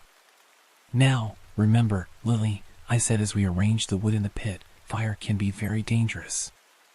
You must never try to start a fire on your own, okay?" She nodded solemnly. "I promise, Dad. I'll always wait for you." I smiled, proud of her maturity. "That's my girl. Now, want to see how to start a fire?" Her eyes lit up. "Yes, please." I showed her how to arrange the kindling in larger pieces of wood, explaining each step as I went. Then, with a flick of a match, our campfire came to life. The flames danced merrily, casting a warm glow as the sun began to set. Lily clapped her hands in delight. "We did it, Dad. We made a real campfire." As dusk settled in, our backyard was transformed. The flickering firelight cast long shadows, and the chirping of crickets filled the air. It felt like we were miles away from civilization, not just steps from our back door. We roasted hot dogs over the fire for dinner, followed by the obligatory marshmallows for dessert. Lily's face was a sticky mess of melted marshmallow and chocolate, but her smile was brighter than I'd seen in a long time. As we sat by the fire, bellies full and hearts content, Lily snuggled up next to me. "This is the best day ever, Dad," she said softly. "Thank you for doing this with me." I wrapped my arm around her, feeling a lump form in my throat. "You're welcome, sweetie. I'm glad we did this too." As the night deepened, we told stories by the firelight. Lily regaled me with tales from school and her own imaginative stories about magical forests and talking animals. I shared some of my childhood memories, carefully edited to be kid-friendly, of course. Eventually, Lily's eyelids began to droop, and I knew it was time to call it a night. "All right, camper," I said, ruffling her hair. "Time to hit the sack." We doused the fire, making sure it was completely out before heading to our tent. As we zipped ourselves into our sleeping bags, I couldn't help but feel a sense of accomplishment. We'd done it. We'd gone camping, even if it was just in our backyard. "Good night, Dad," Lily mumbled, already half asleep. "Love you." "Love you too, sweetheart," I whispered back. As I lay there in the darkness, listening to Lily's steady breathing and the night sounds around us, I felt a deep sense of peace. The worries of work, bills, and everyday life seemed far away. For the first time in a long while, I felt truly relaxed. Little did I know that this sense of peace was about to be shattered in the most terrifying way possible. I must have dozed off because the next thing I knew, I was jolted awake by a sound. At first, I couldn't place it. It was unlike anything I ever heard before, a cross between a screech and a low, guttural growl. My heart began to race as I strained my ears, trying to determine where the sound was coming from. It seemed to be coming from the woods beyond our fence, but it was hard to tell for sure. I glanced over at Lily, relieved to see she was still fast asleep, oblivious to the unsettling noise. I didn't want to wake her and cause unnecessary fear if it turned out to be nothing. Slowly, carefully, I unzipped my sleeping bag and crawled to the tent entrance. The sound came again, louder this time. It sent chills down my spine. Whatever was making that noise, it wasn't any animal I was familiar with. I unzipped the tent flap just enough to peer out. The backyard was bathed in silvery moonlight, casting eerie shadows across the grass. Everything seemed still, peaceful even. But then I saw it. At the far end of the yard, near the fence bordering the forest, something moved. At first, I thought my eyes were playing tricks on me. It looked like a shadow, darker than the surrounding night, shifting and undulating in a way that defied natural movement. I blinked hard, sure that when I opened my eyes again, the strange shape would be gone. But it wasn't. If anything, it seemed more defined now. As I watched, frozen in a mixture of fear and disbelief, the shape began to move. It was tall, impossibly tall, its limbs too long and jointed in all the wrong places. It moved with a fluid grace that was both mesmerizing and terrifying. My mind raced, trying to make sense of what I was seeing. Was this some kind of elaborate prank? A hallucination brought on by too many campfire stories? But deep down, I knew. This was real, and it was unlike anything I'd ever encountered before. The creature, for lack of a better word, seemed to be pacing along the fence line. Its movements were purposeful, almost as if it was patrolling. Every so often, it would stop and turn its head towards our tent. I couldn't make out any features in the darkness, but I had the unsettling feeling that it was aware of our presence. I wanted to retreat back into the tent, to wake Lily and make a run for the house. But I was paralyzed with fear, unable to move or even call out. All I could do was watch in horrified fascination as this impossible being moved through our backyard. Suddenly, the creature stopped. It turned fully towards our tent, and I felt my blood run cold. Even though I couldn't see its eyes, I knew with absolute certainty that it was looking directly at me. For what felt like an eternity, we stayed like that, me, peering out from the relative safety of the tent, and this otherworldly being, standing motionless in the moonlight. The night seemed to hold its breath, the usual sounds of crickets and distant traffic completely silenced. Then, without warning, the creature moved. It took a step towards our tent, its movement so fluid it seemed to glide across the grass. That was all it took to break me out of my paralysis. I scrambled backward, zipping the tent flap closed as quietly as I could with shaking hands. My heart was pounding so hard I was sure it would wake Lily. But she slept on, blissfully unaware of the terror just outside. I crawled back to my sleeping bag, my mind racing. What should I do? Should I wake Lily and make a run for it? But what if sudden movement attracted the creature's attention? Should I call for help? But who would believe me if I described what I'd seen? As I lay there, every muscle tense, straining my ears for any sound of approach, a new noise cut through the silence. It was a scratching sound, like claws or long nails dragging across the fabric of the tent. I held my breath, my eyes wide in the darkness. The scratching continued, moving slowly around the perimeter of the tent. It was as if the creature was testing, searching for a way in. I reached out and grasped Lily's hand, ready to shake her awake at a moment's notice. But still, I hesitated. As long as the creature remained outside, maybe it was better to let her sleep through this nightmare. The scratching stopped at the tent entrance. I could hear something breathing heavily just on the other side of the thin fabric barrier.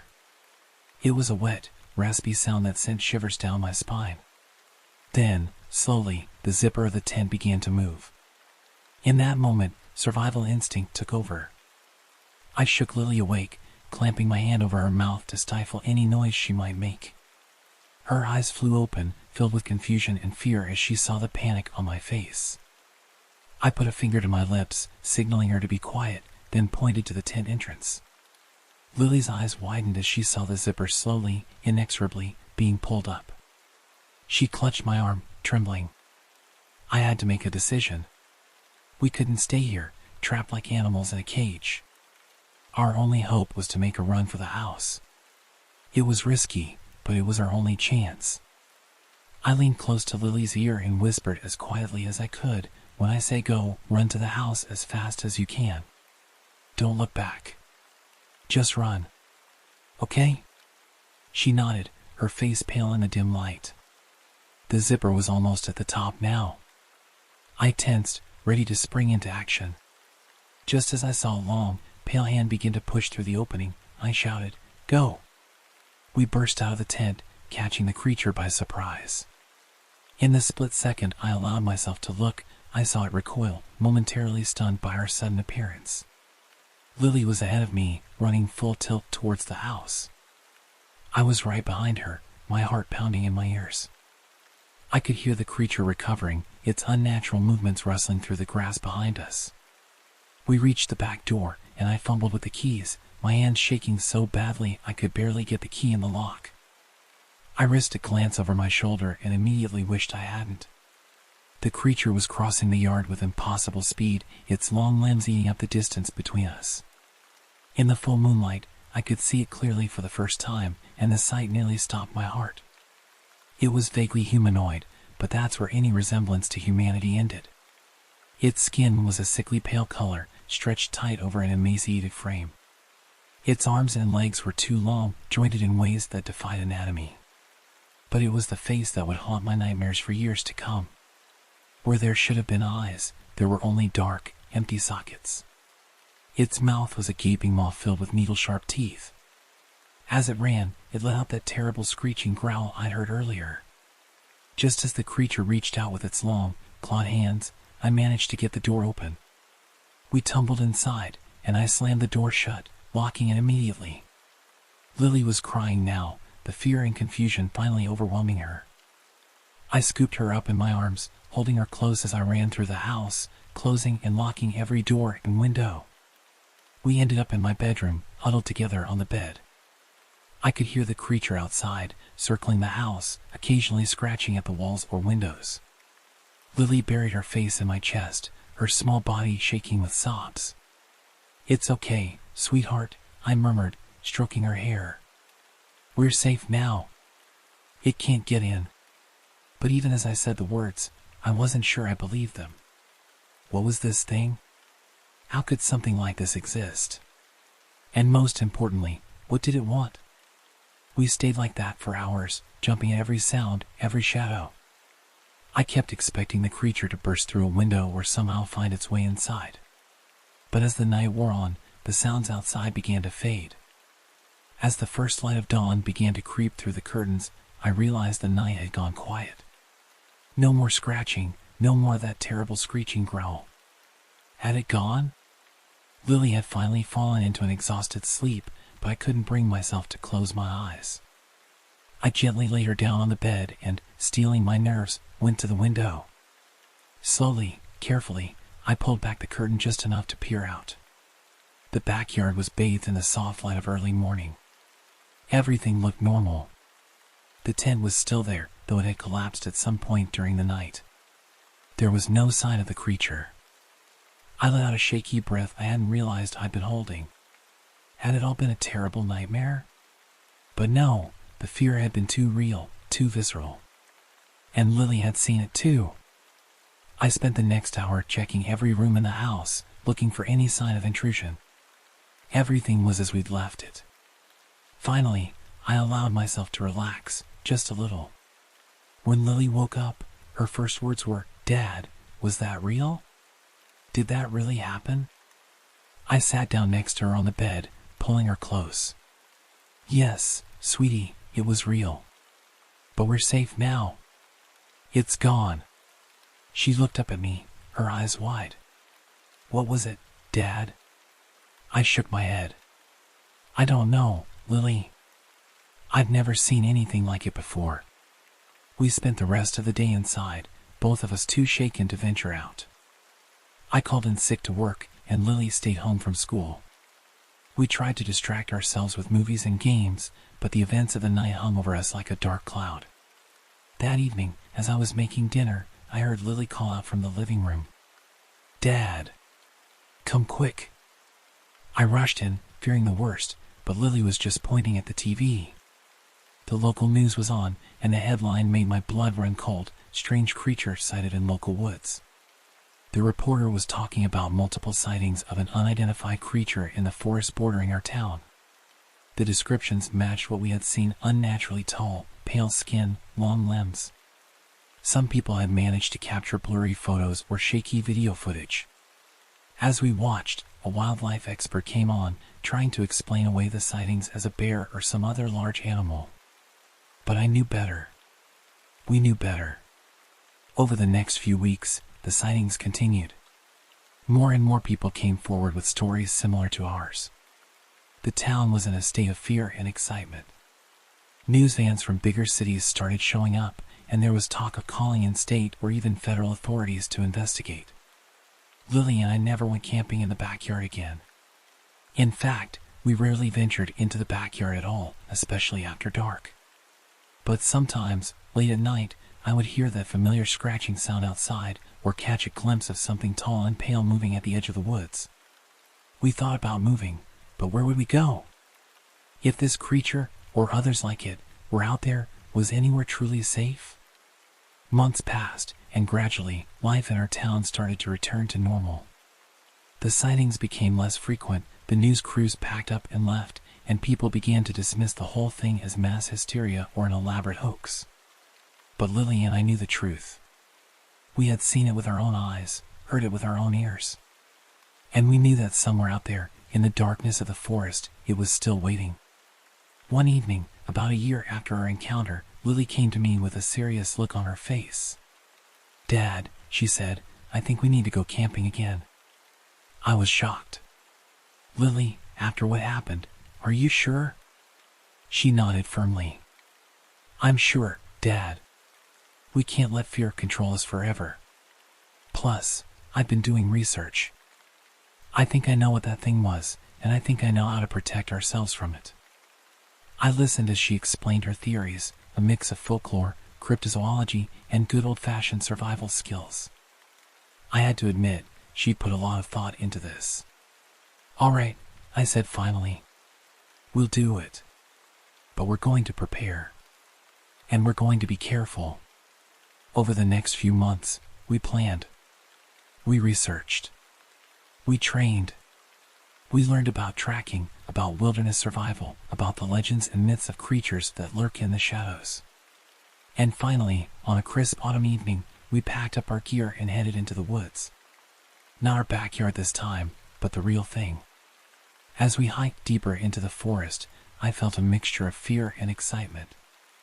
I knew the creature might be out there, watching, waiting. But this time, we were ready. As we set up our campsite, I realized something had changed. The forest no longer seemed like a place of terror, but a place of mystery and adventure. Yes, there were dangers out there, things beyond our understanding. But there was also beauty, and wonder, and the thrill of discovery. That night, as Lily and I sat by our campfire, telling stories and roasting marshmallows, I felt a sense of peace wash over me. We had faced our fears, confronted the unknown, and come out stronger for it. And if that creature, or anything else, decided to pay us a visit, well, this time, we'd be ready. As I looked across the fire at Lily, her face glowing in the firelight, I saw not just my little girl, but a brave, curious, resilient young woman. Whatever challenges life might throw at us, whatever strange and terrifying things might be lurking in the shadows, I knew we could face them together. And so, dear listener, that's my story. A tale of terror, yes, but also a tale of growth, of facing fears, and of the unbreakable bond between a father and daughter. Remember, the next time you're in the woods and you hear a strange sound or see a shadow move in a way it shouldn't, it might not be your imagination. But don't let that stop you from exploring, from seeking adventure. Just be prepared, be brave, and always keep your loved ones close. For in the end, it's not the monsters in the dark that define us, but how we face them. And who we face them with. I am a forest ranger, and I cover one of the largest national parks in the United States. For reasons that will become painfully clear, I cannot disclose the name or exact location of my station. What I'm about to share with you is a story that has haunted me for years, a tale of inexplicable events and terrifying encounters that have forever changed my perception of the world around us. But before I delve into the heart of this narrative, let me provide you with some context. My journey to becoming a forest ranger wasn't a straightforward one. In fact, it was a path I never imagined I'd take until fate intervened in the form of an extraordinary professor during my college years. I was in my final year of studying environmental science, more out of a vague interest in nature than any concrete career plans. That's when I met Professor Alan Blackwood. He taught a course on ecosystem management, but it was clear from the first day that he was no ordinary academic. Professor Blackwood had this presence about him, a mix of rugged outdoorsman and scholarly wisdom. His lectures were captivating, filled with vivid descriptions of his experiences in various national parks across the country. But there was always something in his eyes, a hint of something else. Something he wasn't telling us. One day, after a particularly engaging lecture about the delicate balance of predator-prey relationships in forest ecosystems, I stayed behind to ask him a few questions. That conversation changed the course of my life. "You seem to have a genuine passion for this subject," he said, studying me with those penetrating eyes of his. "Have you ever considered a career in forest management?" I admitted that I hadn't really thought about it. "To be honest, Professor, I'm not sure what I want to do after graduation." He nodded, a small smile playing at the corners of his mouth. "How would you like to see what it's really like out there? Not just the sanitized version we present in textbooks, but the raw, unfiltered experience of living and working in one of our nation's great wildernesses?" Intrigued, I asked him what he meant. That's when he revealed that before becoming a professor, he had spent over 2 decades as a forest ranger in one of the largest national parks in the country. He told me about a summer internship program that he could recommend me for, a chance to get hands-on experience in forest management and conservation. "It's not for everyone," he warned. "The work is hard, the conditions can be harsh, and—" He paused, that strange look coming into his eyes again. "There are things out there that can't be explained by science. At least, not yet." I laughed nervously, thinking he was joking. But the serious expression on his face made me wonder. Still, the opportunity was too good to pass up. I agreed to apply for the internship, and with Professor Blackwood's glowing recommendation, I was accepted. That summer was eye-opening in ways I never could have imagined. The beauty of the untamed wilderness was breathtaking, but there was also a wildness, a raw power that both exhilarated and terrified me. And yes, there were moments, fleeting instances where I caught glimpses of things that defied explanation. Strange lights in the sky on moonless nights, shadows that moved against the wind, and once, a set of tracks that belonged to no animal I'd ever studied. When I returned to college for my final semester, I was a changed person. The forest had gotten under my skin, into my blood. I knew then that this was what I wanted to do with my life. Professor Blackwood seemed pleased but not surprised by my decision. "The forest calls to certain people," he said. "And once it does, you can never truly leave it behind." After graduation, I applied to the Forest Service and was assigned to the very park where I had interned. Over the years, I worked my way up, gaining experience and responsibility. Professor Blackwood and I kept in touch, and he became something of a mentor to me, always available for advice or just to lend an ear when I needed to talk. It was during one of our conversations, about 5 years into my career, that he first hinted at the true nature of what we were guarding in the forest. We were sitting in his office, sharing a bottle of whiskey he kept hidden in his desk drawer, when he suddenly became very serious. "There are things out there," he said, his voice low and intense, "things that most people aren't ready to know about. Things that would shatter their understanding of the world. It's our job, as rangers, to protect not just the forest and its inhabitants, but also to protect the rest of the world from what lurks in the deepest, darkest parts of the wilderness." I wanted to ask him more, to demand explanations for the cryptic warnings he'd been giving me for years. But before I could, he changed the subject, and the moment passed. It was the last real conversation we ever had. A few months later, he was diagnosed with an aggressive form of cancer. He passed away within a year, taking whatever secrets he knew to his grave. But his words stayed with me, echoing in my mind during long nights on patrol, or when I encountered something in the forest that didn't quite add up. Little did I know that soon, I would face the full, terrifying truth of what he had been trying to tell me all along. It was about 4 years ago when things started to get really strange in our park. We'd always had our share of odd occurrences, unexplained noises, campers reporting strange sightings, the occasional piece of equipment malfunctioning for no apparent reason. But we'd always been able to rationalize these events, to find some logical explanation that kept our worldview intact. But then came the fog. Not your ordinary morning mist or even a heavy cloud cover. This was something else entirely. It started gradually at first, barely noticeable.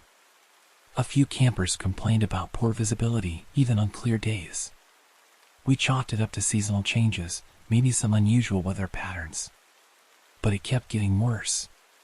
The fog grew thicker, more persistent. It seemed to have a life of its own, creeping through the trees, swirling around campsites, obscuring trails. What was most unsettling was how it behaved. It didn't act like normal fog. It moved against the wind, sometimes forming shapes that were almost deliberate. I remember the first time I really noticed how strange it was. I was on a routine patrol, checking on some of the more remote campsites. The day had started clear, but as I drove deeper into the park, the fog rolled in. It was so thick I could barely see the road in front of me. I slowed to a crawl, my headlights barely penetrating the murk. That's when I saw it.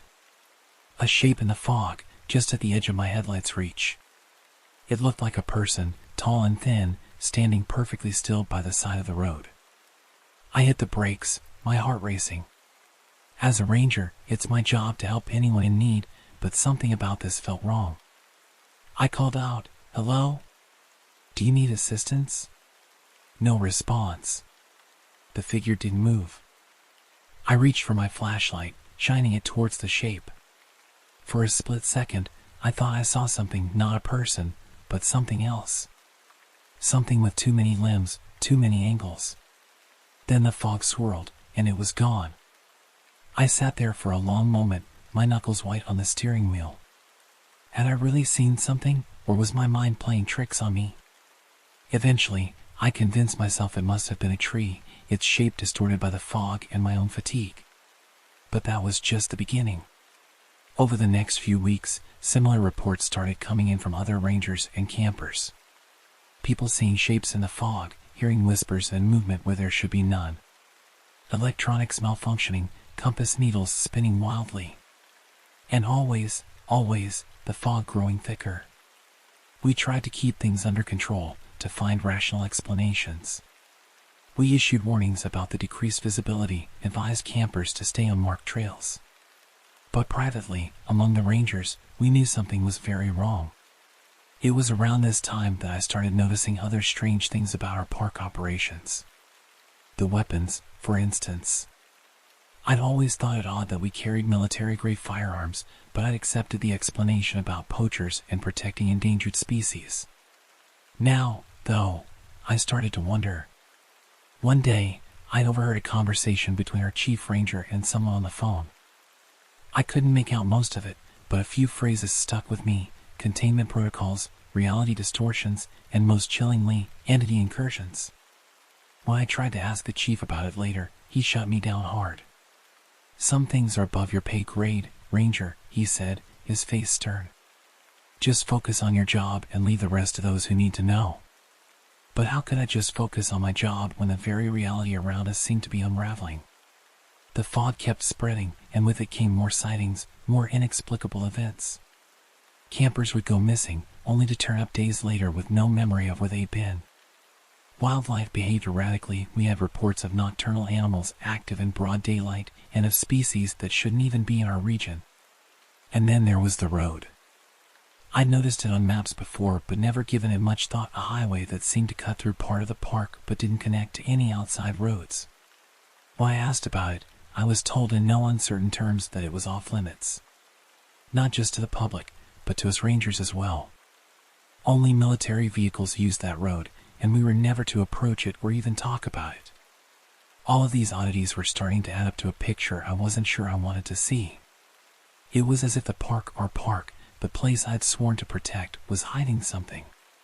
Something big, something unnatural. I started doing my own research, digging through old reports, talking to longtime employees.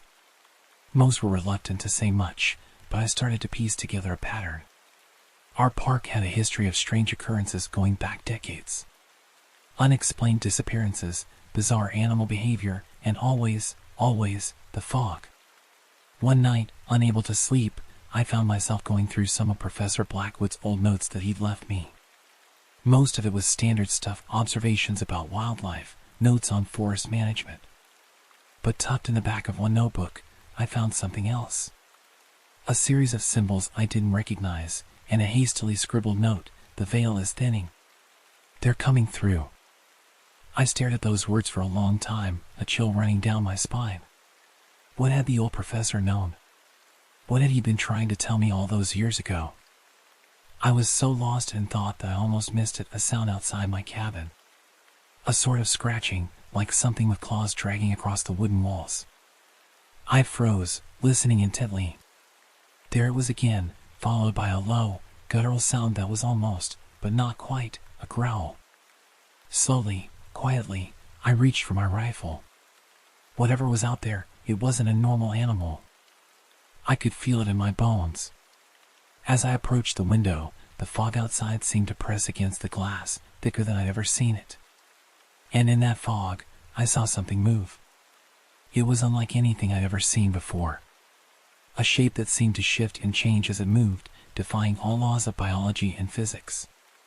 One moment it looked almost human, the next it was something utterly alien. My heart pounding, I raised my rifle, but I wasn't sure what good it would do against whatever this was. The creature paused, and I swear it turned to look directly at me. I couldn't see eyes, but I felt its gaze, cold and ancient, boring into me. For a moment, we stayed like that, locked in a silent standoff. Then, without warning, it let out a screech that shook the windows and made my ears ring. The sound was like nothing I'd ever heard before, part animal, part machine, and part something else entirely. I stumbled back, my rifle clattering to the floor. By the time I regained my composure and looked back, the creature was gone, melted back into the fog like it had never been there at all. My hands shaking, I reached for my radio. "This is Ranger Davis," I said, trying to keep my voice steady. "I've just had an encounter in my cabin. I need backup." There was a long pause before the reply came. "Stand by, Davis. A team is on its way." Within minutes, I heard the rumble of vehicles approaching. But these weren't our standard Ranger trucks. These were heavy, military-grade vehicles, the kind I'd only ever seen on that mysterious road we weren't supposed to talk about. Men in hazmat suits poured out, armed with weapons that looked far more advanced than anything I'd ever seen. They swept the area around my cabin, taking readings with strange devices and speaking in coded language I couldn't understand. One of them approached me. "Ranger Davis? We need you to come with us." "What's going on?" I demanded. What was that thing? The man's face was hidden behind his mask, but I could hear the gravity in his voice.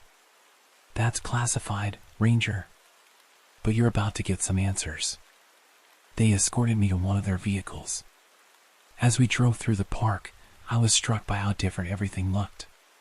The fog seemed to part for these vehicles, revealing glimpses of a forest that no longer looked familiar. Strange lights flickered between the trees, and more than once, I caught sight of shapes moving in the shadows that defied description. We arrived at a facility I never knew existed, hidden deep in the heart of the park. As the heavy steel doors closed behind us, I realized I was about to learn the truth about what we'd really been guarding all these years. The debriefing lasted for hours.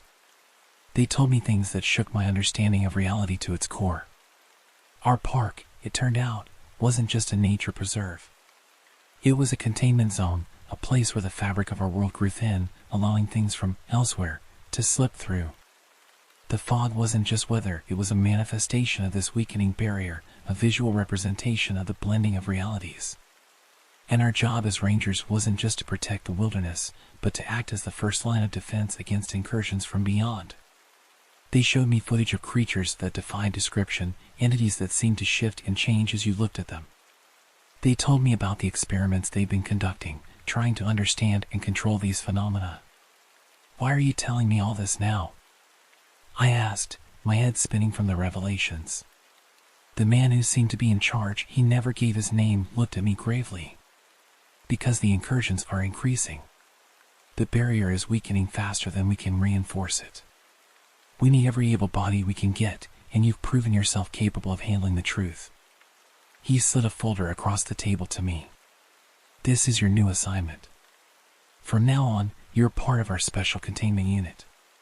Your job is to help us keep these things in check, to protect not just the park, but our entire reality. I opened the folder with trembling hands, scanning the documents inside. New protocols, advanced weapons training, and most intriguingly, instructions on how to recognize and potentially communicate with entities from beyond. As I read, I couldn't help but think of Professor Blackwood. Had he known about all this? Is this what he had been trying to prepare me for all along? One more thing, the man said, interrupting my thoughts. Once you accept this assignment, there's no going back. You'll be privy to information that would shatter most people's understanding of the world. Are you prepared for that? I thought about everything I'd seen, about the years I'd spent in this park, always feeling like there was something more going on beneath the surface. I thought about the promise I'd made to protect this land and all who visited it. I'm in, I said, my voice firmer than I felt. The man nodded. Good. Training starts tomorrow. Get some rest, Ranger. You're going to need it. As I was escorted to my new quarters, I couldn't help but feel a mix of fear and excitement. The world as I knew it had changed forever, but I was now part of something bigger than I could have ever imagined. Little did I know, this was just the beginning of a journey that would take me to the very edges of reality and beyond. The next few months were a whirlwind of intense training and mind-bending experiences. I learned to use technology that seemed centuries ahead of anything I'd known before. We practiced containment procedures for entities that defied the laws of physics. I even began to understand some of the strange symbols I'd seen in Professor Blackwood's notes, a language, of sorts, used to communicate with some of the more benign interdimensional visitors. But nothing could have prepared me for my first real mission as part of the containment unit. It started with a routine patrol. The fog was thicker than usual that day, swirling and pulsing in a way that we now recognized as a sign of increased interdimensional activity. My partner, a seasoned agent named Sarah, and I were checking the perimeter of a known weak spot in the barrier. That's when we heard it, a sound like reality itself was tearing. A rift opened up right in front of us, a swirling vortex of colors that hurt to look at directly. And through that rift came something. It was massive, easily the size of a house, with countless writhing tentacles and eyes that seemed to look in all directions at once. As it emerged, the very air around it seemed to warp and twist. Sarah and I sprang into action, deploying our containment gear. Beams of energy shot from our devices, creating a field around the entity. It roared, if you could call that mind-shattering sound a roar, and lashed out with its tentacles. For what felt like hours, we struggled to contain it, to push it back through the rift. Other teams arrived, bringing more advanced equipment. The entire time, I could feel the creature's alien consciousness pressing against my mind, trying to break through. Finally, with one last surge of energy from our combined equipment, we managed to force it back through the rift. As soon as it was through, our tech team sealed the breach, closing off that weak point in reality. As we stood there, panting and exhausted, I realized that this was what I'd been training for. This was the true purpose of our park, of our entire organization, to stand as the thin line between our world and the chaos that lay beyond. Over the next few years, I participated in countless operations like this. Some were successful, others less so. We lost good people along the way, taken by entities we couldn't contain or lost in dimensions we couldn't reach. But we also made incredible discoveries. We learned to communicate with some of the more peaceful interdimensional beings, gaining knowledge that advanced our understanding of the universe by leaps and bounds. We found ways to stabilize some of the weaker points in the barrier, reducing the number of incursions. And through it all, I often thought back to Professor Blackwood. I wondered how much he had known, how much of this he had experienced himself. In a way, I felt like I was carrying on his legacy, protecting the park and the world in ways I never could have imagined when I first started as a simple forest ranger. Today, as I write this account, I'm sitting in my office overlooking the park. The fog is out there, as always, hiding secrets that most of the world will never know. Tourists come and go, marveling at the natural beauty, unaware of the other realities that brush against ours in this place. Sometimes I envy them, their simple enjoyment of the forest. But then I remember the wonders I've seen, the incredible truths I've learned about the nature of our universe. And I know that I wouldn't trade this knowledge, this purpose, for anything. So the next time you visit a national park, take a moment to really look at your surroundings. That unusual fog, that strange sound in the distance, that feeling of being watched, it might not be just your imagination. Remember, there are those of us out here, standing guard at the edges of reality, protecting you from things you never knew you needed protection from. And if you ever feel a calling to the deep woods, a pull to serve and protect in ways you can't quite explain, well, we're always looking for new recruits. The forests hold more secrets than you could ever imagine, and we need all the help we can get to keep those secrets safe. As for me, I'll be here, watching the fog, ready for whatever might come through from the other side. Because that's my job now, ranger, guardian, protector of realities. And I wouldn't have it any other way. I've never been one for camping. The appeal of sleeping on the hard ground, battling mosquitoes, and foregoing modern comforts has always eluded me. Give me a comfortable bed, air conditioning, and indoor plumbing any day. But life has a funny way of pushing us out of our comfort zones, especially when it comes to the people we love most. My daughter, Emily, is the complete opposite of me when it comes to the gray outdoors. At 10 years old, she's a bundle of energy and curiosity, always eager to explore and experience new things. Her fascination with nature and adventure is something I both admire and, if I'm being honest, find a little perplexing. It all started when Emily came home from school one day, her eyes shining with excitement. "Dad! Dad!" she exclaimed, practically bouncing as she entered our apartment. "Guess what we learned about in school today?" I smiled, always happy to see her so enthusiastic about her education. "What's got you so excited, sweetie?" "We learned about camping and survival skills," she said, dumping her backpack on the floor and pulling out a colorful pamphlet. "Look, our teacher gave us this. It shows all the cool things you can do when you go camping." I took the pamphlet, flipping through pages filled with images of happy families gathered around campfires, hiking through lush forests, and gazing at star-filled skies. It all looked very idyllic, but I couldn't help thinking about the less glamorous aspects, the bugs, the lack of comfortable sleeping arrangements, the potential dangers lurking in the wild. "That's great, honey," I said, trying to match her enthusiasm. "It looks like you learned a lot today." But Emily wasn't satisfied with my lukewarm response. She fixed me with those big, pleading eyes that she knows I have trouble resisting. "Dad, can we go camping? Please? It looks so fun." And there it was, the request I'd been dreading since I first saw that pamphlet. I hesitated, searching for a gentle way to let her down. "Well, sweetie, camping takes a lot of preparation and equipment. And you know I'm not really the outdoorsy type." Her face fell, disappointment clear in her eyes. "But Dad, all my friends have gone camping with their families. Sarah even went last weekend, and she said it was the best time ever." I felt a pang of guilt. It was true that I wasn't the most adventurous parent, and I knew Emily sometimes missed out on experiences because of my preferences. I thought about my own childhood, how my parents had always encouraged me to try new things, even if they weren't comfortable with them themselves. Looking at Emily's hopeful face, I made a decision. Maybe it was time for me to step out of my comfort zone, for her sake. "You know what? Let's give it a try," I said, barely believing the words coming out of my mouth. Emily's eyes widened in disbelief, then she let out a squeal of joy and threw her arms around me. "Really? You mean it? We're going camping?" I hugged her back, already wondering if I was going to regret this decision. "Yes, really. But let's start small, okay? How about we camp in our backyard first? That way, if anything goes wrong, we're close to home." Emily nodded eagerly, too excited by the prospect of camping to be disappointed that we weren't heading into the wilderness right away. "That's a great idea, Dad. It'll be like a practice run. Can we do it this weekend?"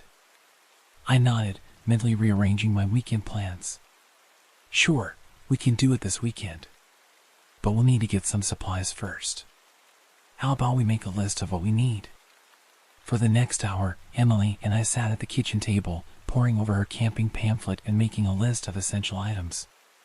Tent, sleeping bags, flashlights, first aid kit. The list grew longer and longer. I tried not to wince at the thought of how much this little experiment might cost.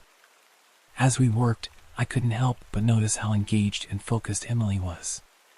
She was taking this very seriously, thinking through every detail and coming up with ideas I never would have considered.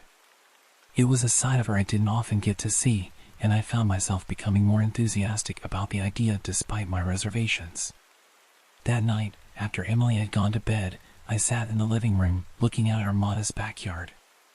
It wasn't much, just a small patch of grass with a few trees along the fence line, but to Emily, it was about to become a campground, a place of adventure and new experiences. I thought about my own childhood, the times I'd spent indoors while my more adventurous friends were out exploring.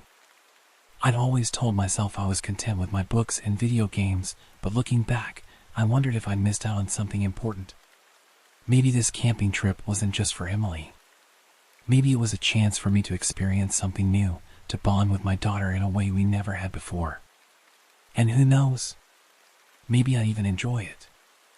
As I went to bed that night, I found myself, much to my surprise, looking forward to our backyard camping adventure. Little did I know that this simple father-daughter bonding experience was about to turn into something far more terrifying than I could have ever imagined. The weekend arrived faster than I expected. Emily was bursting with excitement as we set up our tent in the backyard. I have to admit, her enthusiasm was infectious. As we worked together to pitch the tent and organize our supplies, I found myself enjoying the experience more than I thought I would. "Dad, look!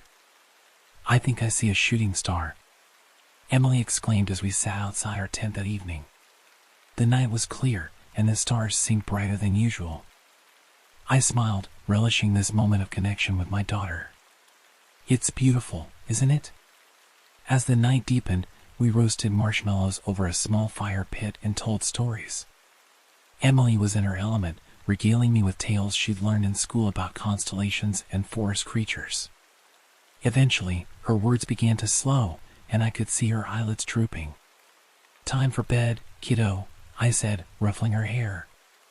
We crawled into our sleeping bags, and I listened as Emily's breathing slowed into the rhythm of sleep. Despite the hard ground beneath me, I felt a sense of peace. Maybe this camping thing wasn't so bad after all. I must have dozed off because the next thing I knew, I was jolted awake by a sound. At first, I couldn't place it. It was unlike anything I'd ever heard before, a cross between a screech and a low, guttural growl. My heart began to race as I strained my ears, trying to determine where the sound was coming from. It seemed to be coming from the woods beyond our fence, but it was hard to tell for sure. I glanced over at Emily, relieved to see she was still fast asleep, oblivious to the unsettling noise. I didn't want to wake her and cause unnecessary fear if it turned out to be nothing. Slowly, carefully, I unzipped my sleeping bag and crawled to the tent entrance. The sound came again, louder this time. It sent chills down my spine. Whatever was making that noise, it wasn't any animal I was familiar with. I unzipped the tent flap just enough to peer out. The backyard was bathed in silvery moonlight, casting eerie shadows across the grass. Everything seemed still, peaceful even. But then I saw it. At the far end of the yard, near the fence bordering the forest, something moved. At first, I thought my eyes were playing tricks on me. It looked like a shadow, darker than the surrounding night, shifting and undulating in a way that defied natural movement. I blinked hard, sure that when I opened my eyes again, the strange shape would be gone. But it wasn't. If anything, it seemed more defined now. As I watched, frozen in a mixture of fear and disbelief, the shape began to move. It was tall, impossibly tall, its limbs too long and jointed in all the wrong places. It moved with a fluid grace that was both mesmerizing and terrifying. My mind raced, trying to make sense of what I was seeing. Was this some kind of elaborate prank? A hallucination brought on by too many campfire stories? But deep down, I knew. This was real, and it was unlike anything I'd ever encountered before. The creature, for lack of a better word, seemed to be pacing along the fence line. Its movements were purposeful, almost as if it was patrolling. Every so often, it would stop and turn its head towards our tent. I couldn't make out any features in the darkness, but I had the unsettling feeling that it was aware of our presence. I wanted to retreat back into the tent, to wake Emily and make a run for the house. But I was paralyzed with fear, unable to move or even call out. All I could do was watch in horrified fascination as this impossible being moved through our backyard. Suddenly, the creature stopped. It turned fully towards our tent, and I felt my blood run cold. Even though I couldn't see its eyes, I knew with absolute certainty that it was looking directly at me. For what felt like an eternity, we stayed like that, me, peering out from the relative safety of the tent, and this otherworldly being, standing motionless in the moonlight. The night seemed to hold its breath, the usual sounds of crickets and distant traffic completely silenced. Then, without warning, the creature moved. It took a step towards our tent, its movement so fluid it seemed to glide across the grass. That was all it took to break me out of my paralysis. I scrambled backward, zipping the tent flap closed as quietly as I could with shaking hands. My heart was pounding so hard I was sure it would wake Emily. But she slept on, blissfully unaware of the terror just outside. I crawled back to my sleeping bag, my mind racing. What should I do? Should I wake Emily and make a run for it? But what if sudden movement attracted the creature's attention? Should I call for help? But who would believe me if I described what I'd seen? As I lay there, every muscle tense, straining my ears for any sound of approach, a new noise cut through the silence. It was a scratching sound, like claws or long nails dragging across the fabric of the tent. I held my breath, my eyes wide in the darkness. The scratching continued, moving slowly around the perimeter of the tent. It was as if the creature was testing, searching for a way in. I reached out and grasped Emily's hand, ready to shake her awake at a moment's notice. But still, I hesitated. As long as the creature remained outside, maybe it was better to let her sleep through this nightmare. The scratching stopped at the tent entrance. I could hear something breathing heavily just on the other side of the thin fabric barrier. It was a wet, raspy sound that sent shivers down my spine. Then, slowly, the zipper of the tent began to move. The zipper inched upward, each tooth separating with an agonizing slowness that seemed to stretch time itself. My breath caught in my throat, and I found myself frozen, torn between the instinct to flee and the desperate hope that if I remained perfectly still, the creature might somehow overlook us. But as the opening widened, revealing a sliver of the night beyond, I knew I couldn't wait any longer. With a sudden surge of paternal protectiveness, I shook Emily awake. "Emily," I whispered urgently, my hand over her mouth to muffle any sound she might make. Her eyes flew open, wide with confusion and fear as she registered the panic on my face. I put a finger to my lips, then pointed at the slowly opening tent flap. Her gaze followed my gesture, and I felt her body stiffen as she realized something was very wrong. In that moment, as I looked into my daughter's frightened eyes, I knew I had to be brave. For her. I had to get us out of this nightmare. With my heart pounding so hard I could feel it in my throat, I leaned close to Emily's ear and whispered as quietly as I could, "When I say run, we sprint for the house. Don't look back. Just run. Okay?" She nodded, her face pale in the dim light that filtered through the tent fabric. The zipper was almost fully open now. I tensed, ready to spring into action. Just as I saw a long, pale hand begin to push through the opening, I shouted, "Run!" We burst out of the tent, catching the creature by surprise. In the split second I allowed myself to look, I saw it recoil, momentarily stunned by our sudden appearance. Emily was ahead of me, her small legs pumping furiously as she sprinted towards the back door of our house. I was right behind her, my eyes locked on her back, willing her to go faster. I could hear the creature recovering, its unnatural movements rustling through the grass behind us. The sound spurred me on, lending speed to my legs that I didn't know I possessed. We reached the back door, and I fumbled with the keys, my hands shaking so badly I could barely get the key in the lock. I risked a glance over my shoulder and immediately wished I hadn't. The creature was crossing the yard with impossible speed, its long limbs eating up the distance between us. In the full moonlight, I could see it clearly for the first time, and the sight nearly stopped my heart. It was vaguely humanoid, but that's where any resemblance to humanity ended. Its skin was a sickly pale color, stretched tight over an emaciated frame.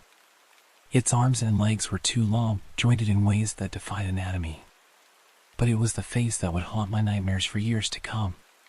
Where there should have been eyes, there were only dark, empty sockets. Its mouth was a gaping maw filled with needle-sharp teeth. As it ran, it let out that terrible screeching growl I'd heard earlier. Just as the creature reached out with its long, clawed hands, I managed to get the door open. We tumbled inside, and I slammed the door shut, locking it immediately. Emily was crying now, the fear and confusion finally overwhelming her. I scooped her up in my arms, holding her close as I ran through the house, closing and locking every door and window. We ended up in my bedroom, huddled together on the bed. I could hear the creature outside, circling the house, occasionally scratching at the walls or windows. Emily buried her face in my chest, her small body shaking with sobs. "It's okay, sweetheart," I murmured, stroking her hair. "We're safe now. It can't get in." But even as I said the words, I wasn't sure I believed them. What was this thing? How could something like this exist? And most importantly, what did it want? We stayed like that for hours, jumping at every sound, every shadow. I kept expecting the creature to burst through a window or somehow find its way inside. But as the night wore on, the sounds outside began to fade. As the first light of dawn began to creep through the curtains, I realized the night had gone quiet. No more scratching, no more of that terrible screeching growl. Had it gone? Emily had finally fallen into an exhausted sleep, but I couldn't bring myself to close my eyes. I gently laid her down on the bed and, steeling my nerves, went to the window. Slowly, carefully, I pulled back the curtain just enough to peer out. The backyard was bathed in the soft light of early morning. Everything looked normal. The tent was still there, though it had collapsed at some point during the night. There was no sign of the creature. I let out a shaky breath I hadn't realized I'd been holding. Had it all been a terrible nightmare? But no, the fear had been too real, too visceral. And Emily had seen it too. As I stood there, trying to make sense of what had happened, I realized something had changed. Not just in our backyard, but in me. The world suddenly seemed much larger, much stranger, and much more dangerous than I had ever imagined. But as I looked back at Emily, sleeping peacefully on the bed, I also realized something else. I would face 1,000 such creatures to keep her safe.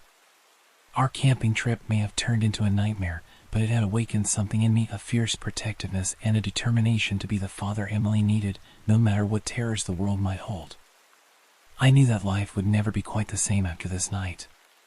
But as I settled back onto the bed, pulling Emily close, I also knew that whatever came next, we would face it together.